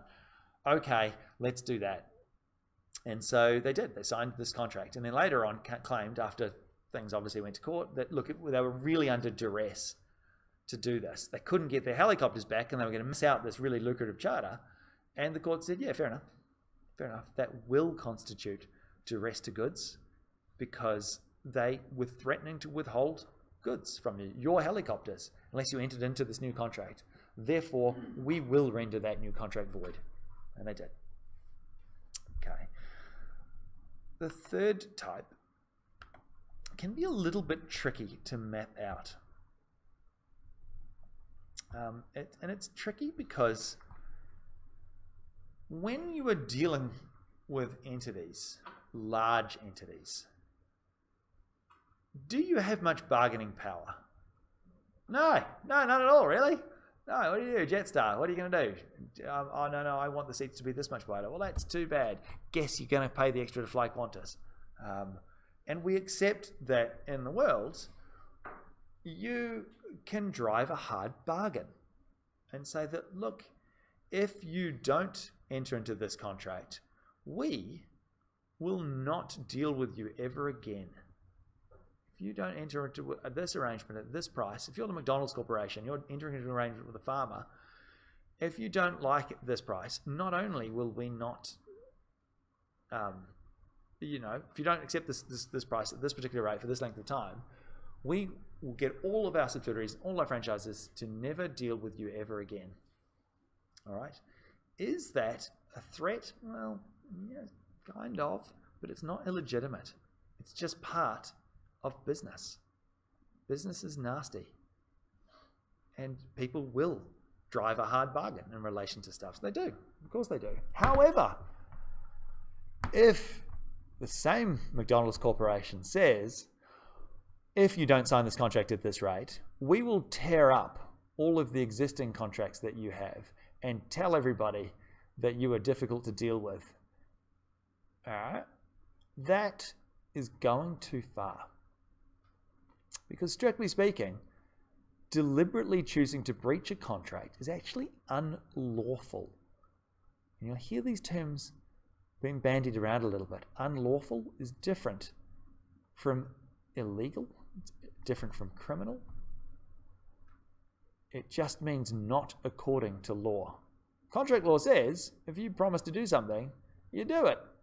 If you don't do it, the other side can seek some sort of remedy. But deliberately choosing to breach a contract is strictly speaking unlawful. And there are some situations where certain type of conduct, particularly things like your criminal code, will actually talk about things being lawful or unlawful. So something is lawful, all right, for a person to do something is different from something not being criminal.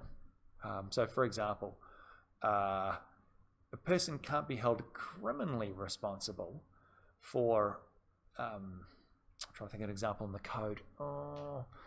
Person is not criminally responsible for doing something where they're mistaken about a particular set of facts. So, for example, if I'm driving my car, all right, and I'm mistaken about which road I'm on, and then I crash, or no, that's not no.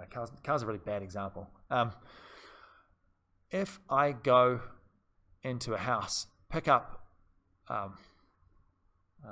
my computer, and then that's a better example.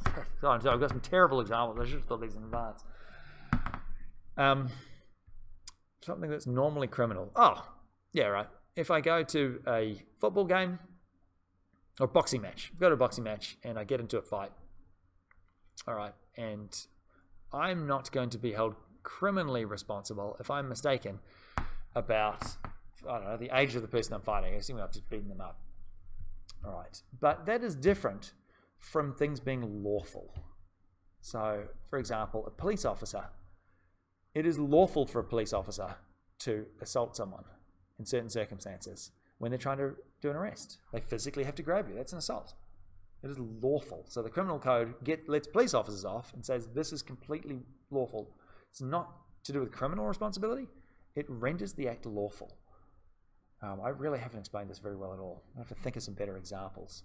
I can think of one, but oh no, is this on public record? I think it is. Yeah, right. Here's an example. A person. This is on public record. Yes, he went to Magistrates Court. Person stole something, teddy bear as it was, and from a place in Stockland. Normally stealing a teddy bear you wouldn't bother. The police wouldn't usually bother.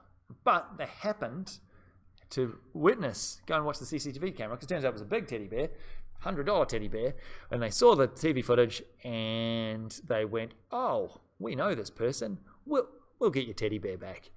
And so it was a place on Manic Island, and that particular police officer arrives to recover the teddy bear along with 10 members from the Northern Drug Squad. And oh, lo and behold, because you can't just walk into someone's house without a warrant. All right? You can see where this story's going. Most of you see where the story's going? So magically, while they were searching the house looking for the teddy bear, 10 members of the Northern Drug Squad happened to find all these drugs. Wow, that was coincidental, wasn't it? They were lawfully allowed in there because they had a warrant to recover the teddy bear. They found the teddy bear. They found all these drugs, and a scuffle ensued between this person, who then argued that he was resisting. The police said he was resisting, and they smacked him and hurt his arm. And so the issue there is that whether or not the police have acted lawfully, and usually the excuses that you have for police are that the police doing an arrest as part of their job renders it lawful, right? They can't be held responsible under the criminal law or in tort. They can't be held. Whereas if you or I go and grab somebody, all right, assuming that we're not police officers and we have an honest and reasonably held belief that this person has committed a crime, and again, they call it citizen's arrest, all right? Or you have an honest and reasonably held belief that a person has stolen something from you and you're a shop owner, right? You can do this, and the criminal code will say if you do have that honest and reasonably held belief, you will not be criminally responsible for your actions. That does not render your actions lawful. What does that mean? You can still be sued and tort. If you were wrong about your honestly held but mistaken belief that this person had stolen something, you can be sued. You know what you get sued under? It's false imprisonment. The person who you've held in your store can sue you. You're not criminally responsible, but you can be civilly responsible for it here. And so coming back to contract, it's not a crime to break a contract, but it is not lawful.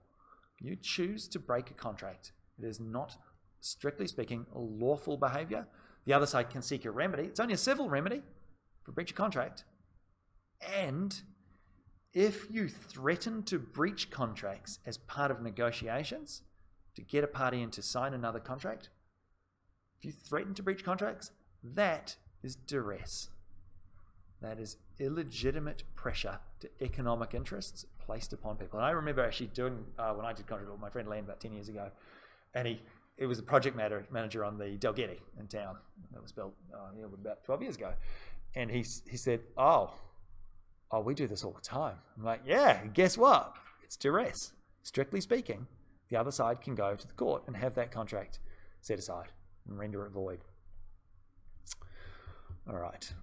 So that's something just to note. So again, when you guys are involved, again, I always think of you guys as end up being the financial people. So you'll have your negotiating types in large organizations, and you guys have to go and check the financial stuff. But if you are involved in negotiation stuff, leave that in the back of your mind, that threatening to break contracts is not lawful behavior, and it can render your contracts, or the other side get the option to say, no, not a contract, and get the court to agree with that. All right. I'm going to leave duress. We're short on time. I'm going to move on to the next one. Those three actions, misrepresentation, mistake, and duress, are what's called common law actions. This next one is a remedy that you can get only in equity. An undue influence is a category of, or type of remedy you can get at equity where it's against good conscience. All right. I like to think of this as equity's equivalent of duress. The reason I think of that is that rather than directly forcing an otherwise rational person, forcing them or threatening them some way to overbear their will to make them enter into a contract, this is where you'll use some form of illegitimate pressure to overbear their will. So they say on the face of it, I want to enter into this transaction. Okay? It's all about overbearing their will. And it can happen in two broad sort of ways. One is a relationship. You have a relationship of trust and confidence. And the other one is what we call direct or actual undue influence, which is pretty hard to prove, which I'll get to in a little bit. But the first one's the most important one. This idea of overwhelming the will of the weaker party. Okay. And well, I said undue influence comes in two flavors. That second one, when actual undue influence, that's hard to prove. We'll come back to that. But this first one actually splits into two as well. All right, this idea of there being a special relationship between the parties. And what the courts have said is that some relationships are so one-sided. They're so overwhelmingly structured and set up that all contracts by default between these two by default are just deemed to be vitiated or in some way defective because of that relationship. All right, so if you're a parent and you're having a contract with your child, or a guardian and ward, so if you're a doctor and you're making a contract with your patient, a solicitor with your client, a trustee and a beneficiary to that trust, or a religious advisor and a follower of that religion, by default, you can go to the court and say, I am a disciple of this religion. The person that I sold the house to was my religious advisor. I would like this contract set aside. And again, provided you've met all of the other tenets in equity, which is don't take too long, which is unfortunately all Card and Skinner. It's a long time ago, 1887. There the person took like 7 years to bring the action. She'd basically gone off to a convent, sold all her stuff. I had a contract to sell all her stuff to the convent. And afterwards, 7 years later, she comes to her senses and then asks the court, and the court said, no, you took too long. Sorry, equity won't intervene if there's a delay like that. All right. I could probably talk about this. I had a client, actually, that this second one came up. Where you had two people, one who was kind of infatuated with the other one. And he, I think quite weaselly and cleverly, actually made her gave her power of attorney. I don't know if you're aware of this. Power of attorney is a statutory framework where you can give other people the power to do things on your behalf. And you can do this either for health stuff or for financial stuff or both. And you can do it in advance, usually to say, look, when I'm old or I get hit by a car and I'm in a coma, this is the person I want to be to take care of all my finances. One of the key things is, though, if you do this and you do set it up and you have it ready to go in advance, make note, Section 87 of that Act says, if you've got that set up, you cannot have contracts. By default, all contracts between the attorney and the principal are deemed to be in a special relationship. And by default, you can ask the court to have the contract set aside. And that just happens by virtue of these finite named relationships. This is an exhaustive list. You guys know what exhaustive list means? It means that it is finite and fixed, even though it's in equity, which is kind of hilarious, but it's a fixed list. All right. So what happens in situations where you've got a relationship of trust and confidence, but it's not one of those? All right, because these things don't come up normally in other relationships. All right, so again, curiously, husband and wife is the classic one where these things, it is deemed that husbands and wives, I suppose these days, people, same-sex marriage, I suppose. This is Australia, only about 20 years too late, but that's fine. These are not deemed to be these sorts of relationships. And largely that's because we accept that usually people in marriage are usually on an even keel in terms of relationship. We don't, in this day and age, always accept that a wife was always overborne by the husband's will and vice versa. So this automatic presumption in equity for undue influence doesn't arise for those things.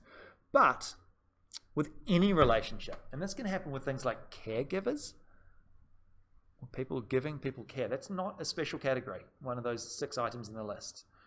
You can, however, go to the court and you as the plaintiff argue that this particular set of circumstances was a relationship of trust and confidence. All right? You can ask them, and you actually bear the onus here. With that first category, the ones in the previous slide, you only have to prove that you a disciple, they are the religious advisor, and there is a contract. That's it. You win. That's all you have to prove. All right. Here, if you're not in one of those 6 categories, then you have to start by first proving the particular relationship you have was one of trust and confidence. So much trust and confidence that the courts ought to presume that a contract between the two of you, one person was always going to dominate or overbear the will of the other. So again, caregiver, person having been taken care of, you could make an argument that these two people, over a period of time, this person trusted this person so much so that their will would always be overborne with every transaction that they have. And so once you've done that and you've proved that on balance of probabilities to the court, all right, then by default you're going to win. Now the other side does get some comebacks here, which I'll get to in a second, but that's the step that you would have to take. It's easy with one of those 6 relationships, the first ones, you're just automatically going to win. All right, unless the other side rebuts these things, and I'll come to that. All right, that is how undue influence involving a special relationship applies. There is one other type which happens to do with what they call general domination. Sorry, I've skipped a slide. Skipped a slide, sorry. No, that's my next slide. Where you can prove that a particular person has exerted what they call actual undue influence over you. Usually, it's something that has to happen with a particular finite or fixed set of circumstances. If you don't enter into this contract, I'm going to not give you, I'm not going to offer my daughter's hand in marriage to you. All right? Now, strictly speaking, that's not a threat to economic interests. It's not a threat to goods. It's not a threat to the person. All right? It's a veiled threat, all right, designed to overbear your will in relation to a specific transaction, a specific set of circumstances. That's one way that can come about. And the other one where this can come about is what we call this general domination.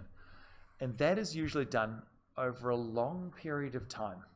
Again, these things are really hard to prove. And in this situation, I think the Krishna case, it was relatively recently, where you might set norms in something like a religious organization. Remember, in situations where there's not a special relationship, if it's a special relationship, you're always going to win. All right? But if it doesn't have that relationship, but instead you've got an organization, for example, where particular norms are set, and these things can be done over a long period of time. And again, often it involves some form of religious or some sort of schooling aspect to these things as well. I'm not going to... This, by the way, is not really, even though we teach it as a vitiating factor, it's really more to do with your personal lives rather than business stuff. Okay, so just leave that one in the back of your mind. Undue influence is really about the person, because it's to do with people and things and relationships we have. Can come up, again, power of attorney, if that does come up in your life. It can be in business, I suppose, as well, but and particularly things, the relationship between solicitor-client and trustee-beneficiary. When you're dealing with your solicitors and they offer to sell you something, by default, you can go to court and get that set aside. All right. This one does come up in business, though. This second to last, what we call transaction, vitiating factor. And it is called unconscionable dealings, or unconscionability, sometimes called, because by default, bargaining hard in relation to two parties coming to the contract is just life. There's no remedy by the fact that one side has more power in a contractual relationship with that. In fact, most contracts are like that. One side does have more power. Again, Jetstar ain't changing the terms and conditions just because you want to get more seat room on your flight to Melbourne or wherever. But equity will intervene where something is really, really, really unfair. And it's only in a very narrow set of circumstances. because the courts do recognise that there are things in terms of bargaining where there are situations where things are just against society's conscience. It's just not done in good conscience. And so we say that this will happen with these two things, these two elements approved. So the first one of these two elements is that one party is at what we call a special disadvantage in relation to the other, and the other side knows about it and actively exploits it. And we say in circumstances that are an affront to good conscience. So it's similar to what we had earlier that I did when we talked about unilateral mistake. There's a reason for this, because equity relies on the same principles here. It's in circumstances where it's just against society's good conscience for that person to be able to really have that contract to be carried on, to be maintained. And in this case, this is a famous case for the law students, so they have to study it many times. Commercial Bank of Australia and Amadio was a set of circumstances where a bank, is it Commercial Bank? Is that what CBA's old name was? I think they changed it. Anyway, one of the big banks rocked up to the Amadio's house to give a loan to, it was actually the son of an Italian couple, all right? And the bank manager back in those days comes out to the house and is sitting there in the kitchen talking about this loan, which was for the son's business. And the two parents, who were Italian, didn't speak English very well, all right? And they were relying on the son to translate what the bank officer was saying to them, all right? Having to translate things from English to Italian.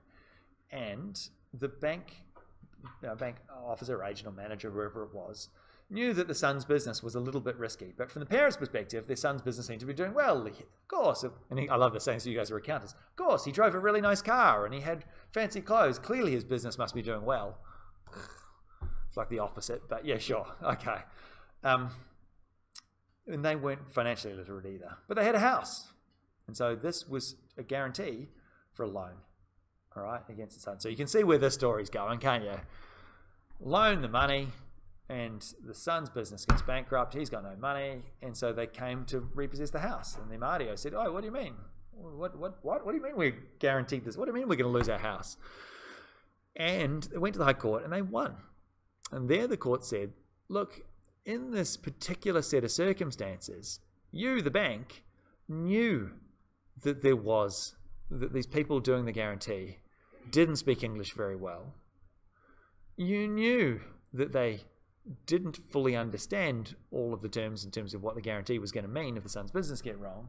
You knew about it, and you exploited that. You didn't ask any questions. You didn't exploit it any further. You entered into this arrangement, and we said, no, equity will intervene in this particular situation to grant a remedy. In this case, to undo the contract." Now, unlike undue influence, in that list I showed you before, the term special disadvantage is not exhaustive. So they do come up with a list, and there's a bunch of cases. Blomley and Ryan was a case involving a farmer selling his land, which he didn't really want to sell, been holding out and selling to his two neighbours for a long time. But they knew, everybody knew, that he was a long-standing, pathetically bad alcoholic. So what did they do? Rock up to his house, couple of bottles of Captain Morgan, had a yarn about selling the place, and got him to sign the thing over. Now, usually alcohol, by the way, being intoxicated is not an excuse in contract law. Yeah, it's not at all. You get boozed and you sign your house away, too bad. Yeah, that's right. It's not the case in India. Yeah, I know, right? I know. You can do anything if you're drunk. No case against you. Queensland, interestingly, there's actually an Israel. I just had this argument with my friend Lani, who's a fourth-year law student. We were walking to the airport. Now, you guys know where the airport is, once you've been to the airport. And there's that little bridge. It's over a little canal as you walk to it. Now, I don't know if you know this, but when you walk onto the airport, what happens to you legally? You kind of. You know, it's not that you've left. You're still in the state of Queensland, but federal law applies. It's an airport.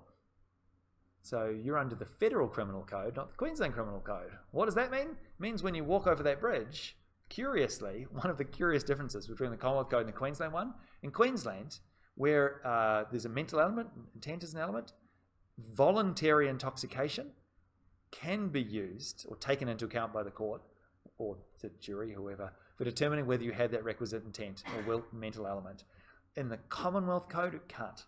So if you are boozed and you do something like willful damage, breaking things or whatever like that, if you're on federal property, you can't get off if you're boozed, or at least you can't use those as to mitigate that intent, whereas you can in Queensland. So I just remember saying to her, if we go to the pub in there, which we did do, and then we walk out, when we walk over this bridge, we can use that as an excuse, but when you walk back again, you can't. It's one of those kind of curious things. And it states, I don't know whether the borders in India have checkpoints on them to stop people going interstate.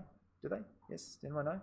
Yeah. When you travel over a border, do they have like check guards? They do have gates. Because like that. Because they used to have them here, I believe. I think in Australia, didn't they used to have booths? Because they used to have customs things. Oh, maybe it could be 100 years ago, I'm not sure. You used to have customs zones between the states, going back 100 odd years. And Federation was to try and remove those. But they still had checkpoints to check things coming to and from.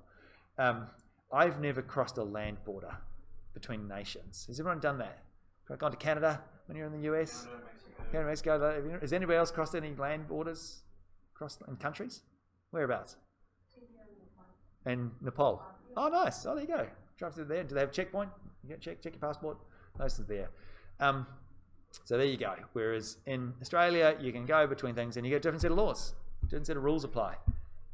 So that can happen. But it also happens, every time you go into the airport, it's going cute. Okay, so Blomley and Ryan, there they said, by the way, alcoholism is a special disadvantage. All right? They knew about it. It is a special disadvantage, and they actively sought to exploit it. Louth and Diprose, this is not a case to read happily if you're a staunch liberal feminist. Why? It involved a guy who happened to be a lawyer, of course, who was infatuated with some woman, and she just wasn't into him. She really wasn't. You read the facts of the case, and I'm like, wow, man, she's just not into you. And he would buy her gifts and stuff like that. And eventually, he bought her a house. All right, and at some stage later on, after she bought the house, and the house is in her name, she's like, woo, you out. Close the door, chase the locks. Woo, I got a house. And the court went to the High Court, and they said, look, in that situation, she knew about the infatuation with him that he had for her, and she actively sought to exploit it through circumstances of crisis, actually saying, oh no, I'm not going to be able to rent this week. Oh no, the kids' new clothes. Oh no, I've got nowhere to live. And the court actually said, yeah, that actually counts as a special disadvantage. Yes, you can use undue influence, this vitiating factor, to get off this particular thing. There's one more case, I'm not sure whether I put it in the slides a little bit later. I'm going to talk about it if it's there. No, I don't. Which is ACCC and Barbados Holdings. I haven't put it here on the slides. I'm not pretty sure why. I think I'll put it on there. Because in that case, it involved a small business and a lease to a shop. And the small business owners, which was husband and wife, their kid had leukemia. All right? And they said the owners of the place knew about this. But the court said, in that situation, it is not. It's actually not a special disadvantage. Not that having a child who's not very well doesn't give you bargaining. It's basically, in business, hard bargaining and imbalance of power is not a special disadvantage. So just make note of that. I'll just say that again. In business transactions, business-to-business transactions, by default, hard bargaining and taking advantage of an imbalance of power is normal business practice. It is not unconscionable. All right? Even in situations like that where they knew that that particular business, they needed to sell up or redo the lease because the daughter had leukemia, not a special disadvantage. Courts have been pretty clear about that too. So just make note that even though we do have these, you can seek a remedy for this, that by default in business transactions, it's very hard to go and prove that. Okay. All right, so assuming that you've won in either undue influence or unconscionable transactions, the other side can, that clock's not moving. The other side can actually raise a defense. So assuming, for example, a religious advisor and follower All right, by default, we've got a contract. By default, I can get it set aside. Well, I only have to prove an undue influence that you were my religious advisor, I was your follower. I'm going to win. No, strictly speaking, the other side, so again, the person who's the religious advisor in this case, can raise a defense. All right? This is why, by the way, when you go to the bank, and this is because of Amadio's case, this is why the banks always have these little tabs. Have you ever bought a house in Australia? I think I've asked this question before, but if you do, and you're entering into a mortgage with a bank, they will have on their documents little red tabs with big arrows on them that you have to peel off and then sign. Why do they do that? Because they want to make sure that you have actually read this and understood it and signed it, and they'll get someone to sit there so you understand that you know what this means. And they will say things like, have you gone to seek independent third-party legal and or financial advice in relation to this transaction? And I must stress this, you only have to lead the horse to water. You do not have to make them drink or ensure that they drink. What does that mean? You can very strongly advise them to do something and say, you must, you definitely should do this. You definitely, I can't tell you what to do, but you definitely should do this. All right? And actively take steps to try and make them do it. Some things like, look, I think you should do this. I'm going to come back, have a think about it. We'll come back in a few days' time. Have you gone to do this? You don't physically have to drive them to their lawyer. All right? You can urge them to do it. Tell them and explain to them how the transaction works, but you don't have to insist that they actually do it. You just have to demonstrate that you said to them to do this. We took this step. At this point in time, I said they need to send it. At this point in time, I said they need it. At this point in time, I said they do it over 3 different transactions. Therefore, Your Honour, I urged the plaintiff to seek this advice. They've refused. All right? And, this is an and, note this key magic word, and, you've got to do both. The transaction has to be fair. So equity, remember I said about the courts of common law, don't care how fair contracts are. They don't care. Courts have never cared. Priests and the courts of chancery, they cared. Courts, no, a mere peppercorn is sufficient consideration. Two parties of sound mind come together to form this contract. Clearly one party wants a peppercorn and the other party wants a boat. Fine, we don't care. In equity, we do care. The whole point of equity is to remedy defects in the common law. As a result, we care a lot about what the dollar amounts are. I don't know. Turn my phone off. Boo. All right, that is an excuse to both unconscionable undue influence and unconscionable dealings. No, they lost. They lost because they didn't do those things. They did. These days they do. And that is why, when we go back to Marty's case, that's why when you go and do things and get a mortgage, it has these things. And it will say things like, we strongly urge that you seek independent legal advice, and we insist that you tear the thing off to ensure. Yeah, that's right. So if they're urging, it's not the case of them going and doing it, it's you making sure that you go and you tell them to do this. And you've got the onus. So you as the defendant, you're going to lose. You as the defendant have the onus to prove on balance of probabilities that you did these things. Sorry, it was fair, and that you urged them to seek that advice, and that's it. But the key thing is fair, because often these things, if it was fair, often the other party's not coming back to argue that the house is whatever like that. Sometimes they do, again, that crisis where, oh no, I want to undo the transaction. But anyway, all right. Next. Illegality. It's actually pretty hard. How many more slides have I got? Oh, quite a few. I've got quite a lot of slides. All right, so we've got a bit, quickly go through this. Oh, good gracious. This is hard. All right, so this has come up. I'm going to try and go through this relatively quickly. All right, I talked about legality as being an essential element of a contract. We also can use it as a vitiating factor. And the reason for that is that two sides can come to a contract, are happy that it's validly formed, right, and will live and abide by that contract.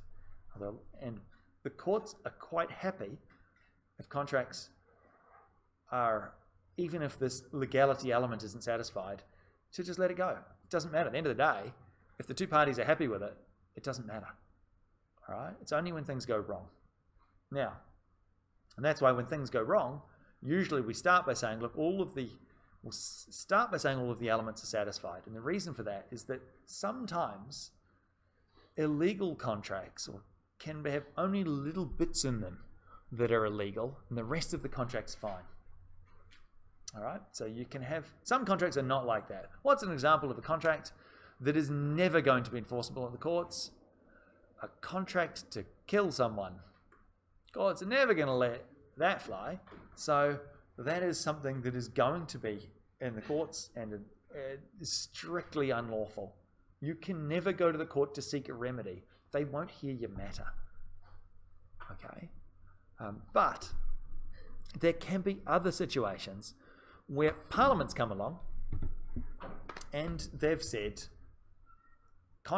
this contract is completely unlawful, whereas this one over here can be partially unlawful.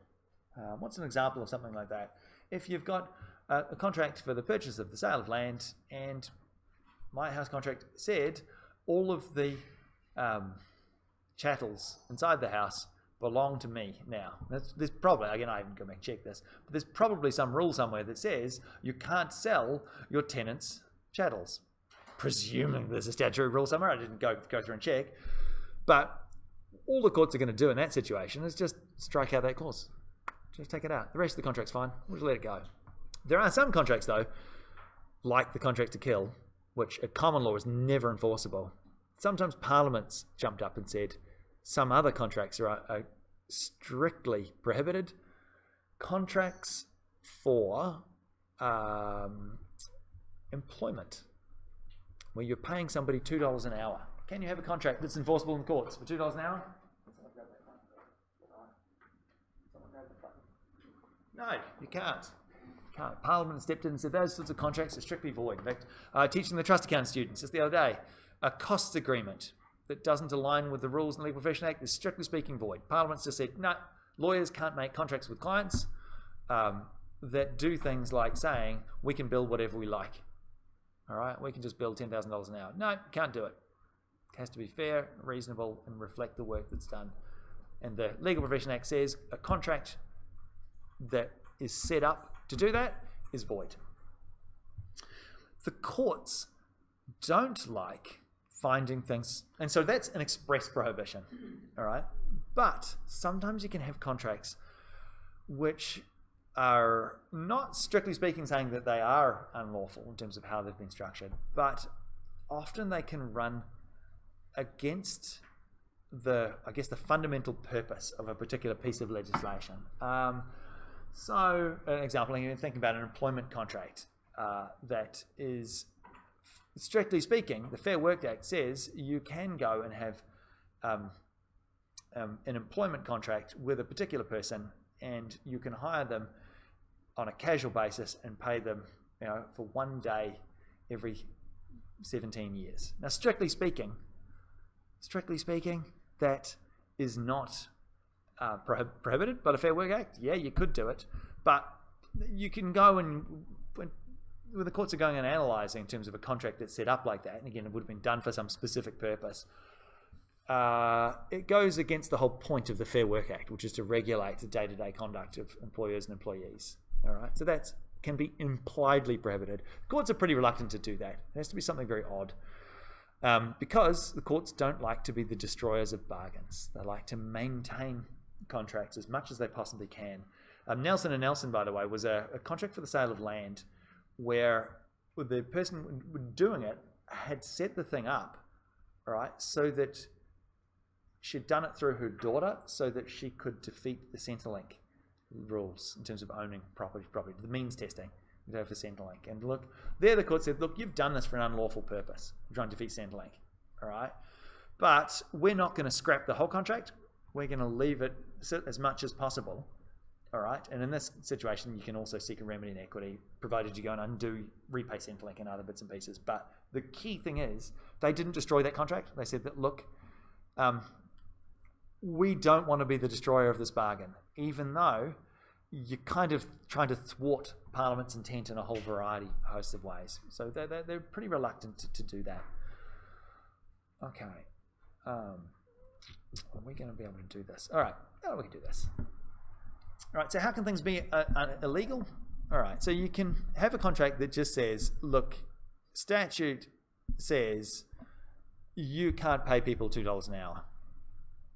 All right, that's fine. You can also say we won't allow contracts or agreements that are of a particular type or class. So a contract, for example, I'm thinking of the Fair Work Act, contracts where you can exclude or have a mechanism in them that precludes people from access to unions. All right, we don't want to have contracts of a particular type that have this particular theme or category. We don't want to be able to do that. We won't obviously allow contracts that are made to effect an unlawful purpose, and notice that is unlawful, not criminal.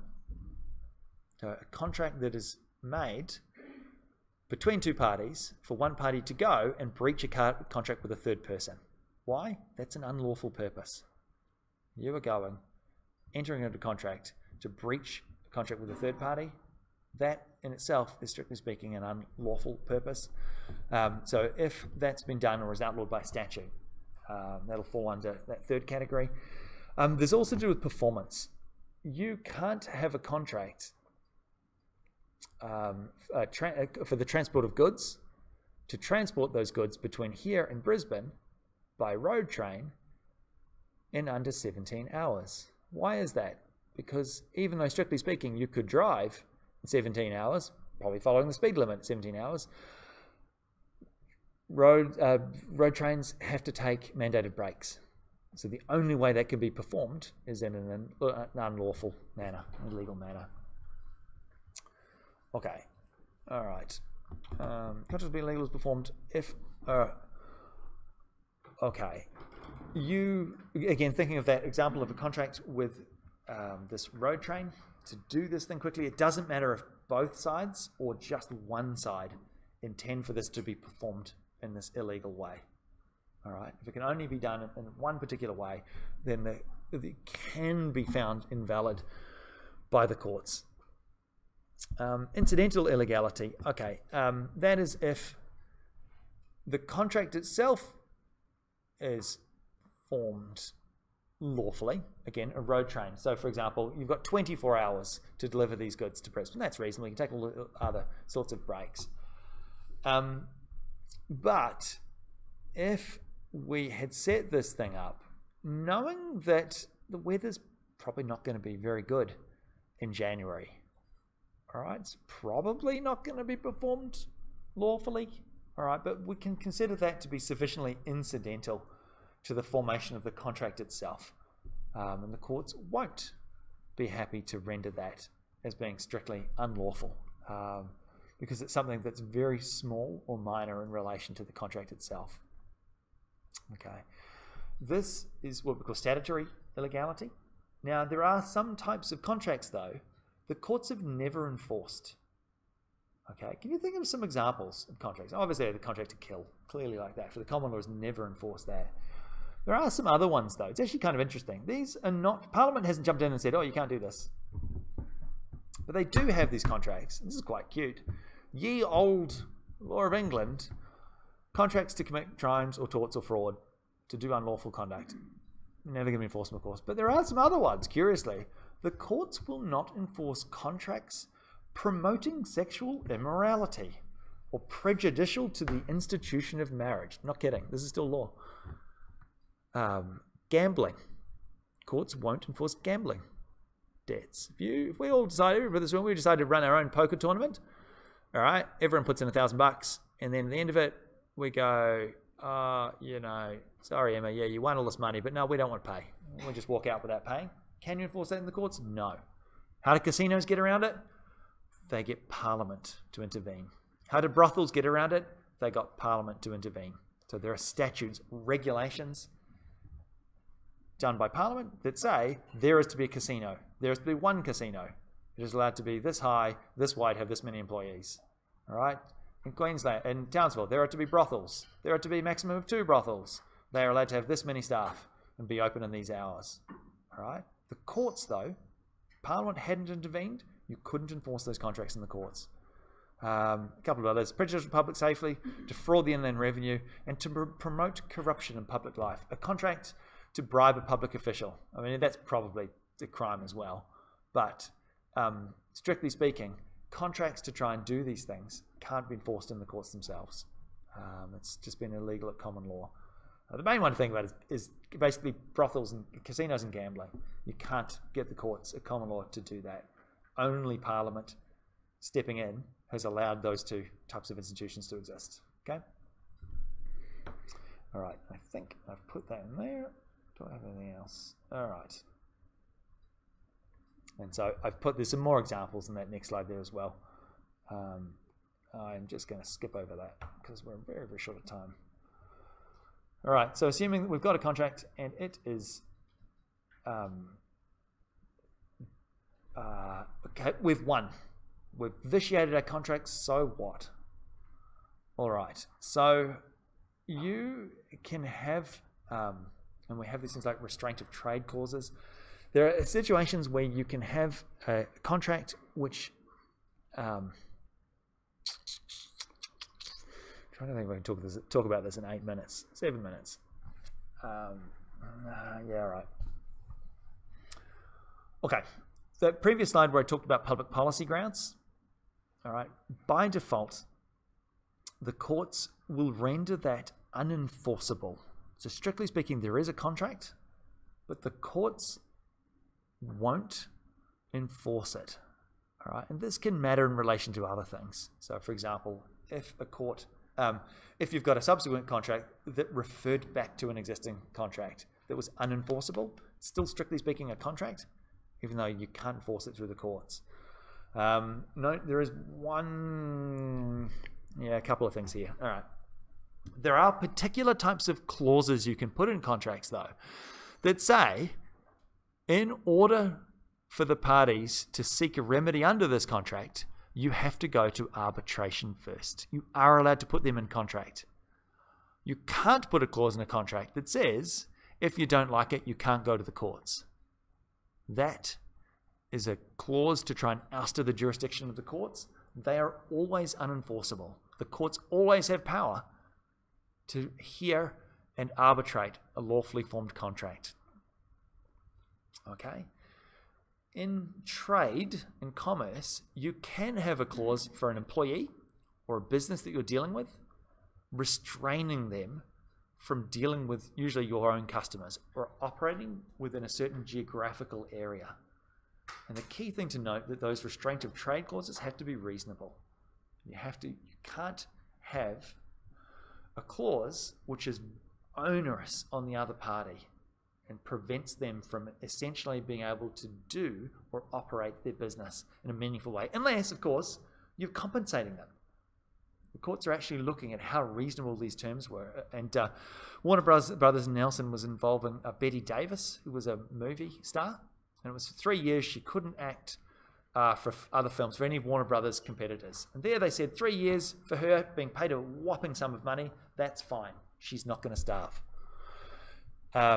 Nordenfeld and Maxim Nordenfeld Guns and Ammunition was a 30-year clause. And the courts there said that that was also reasonable, that this particular entity could not sell, in this case arms, for 30 years in a particular market. And the court said that is okay. Why? There are very few players in this industry. They're big, they're powerful, and if one enters into an arrangement like this, well, that's their business. They are appropriately compensated. Yeah, go on. Okay, sorry guys. Yes. I'll leave the thing recording. Okay. Oh, so sorry guys. All right, everyone's gonna go. Okay, just super quickly, and I apologize guys, I've gone, actually, do you want me to leave this to do the rest of this next time? I can do that as well. Or I can just go over it. There's one, there's a few slides. I'll tell you what, I think what I'm going to do, I'm going to call it there, and I'm going to continue this recording next time, I think. Sorry guys, so if anybody does have to race the bus, go now. Please, I don't want anybody to miss the bus. So I'm going to call it there, guys. Apologies for this taking a certain length of time. We're going to cut it up. And we will leave that there. I'm so sorry. Alright, so see you guys next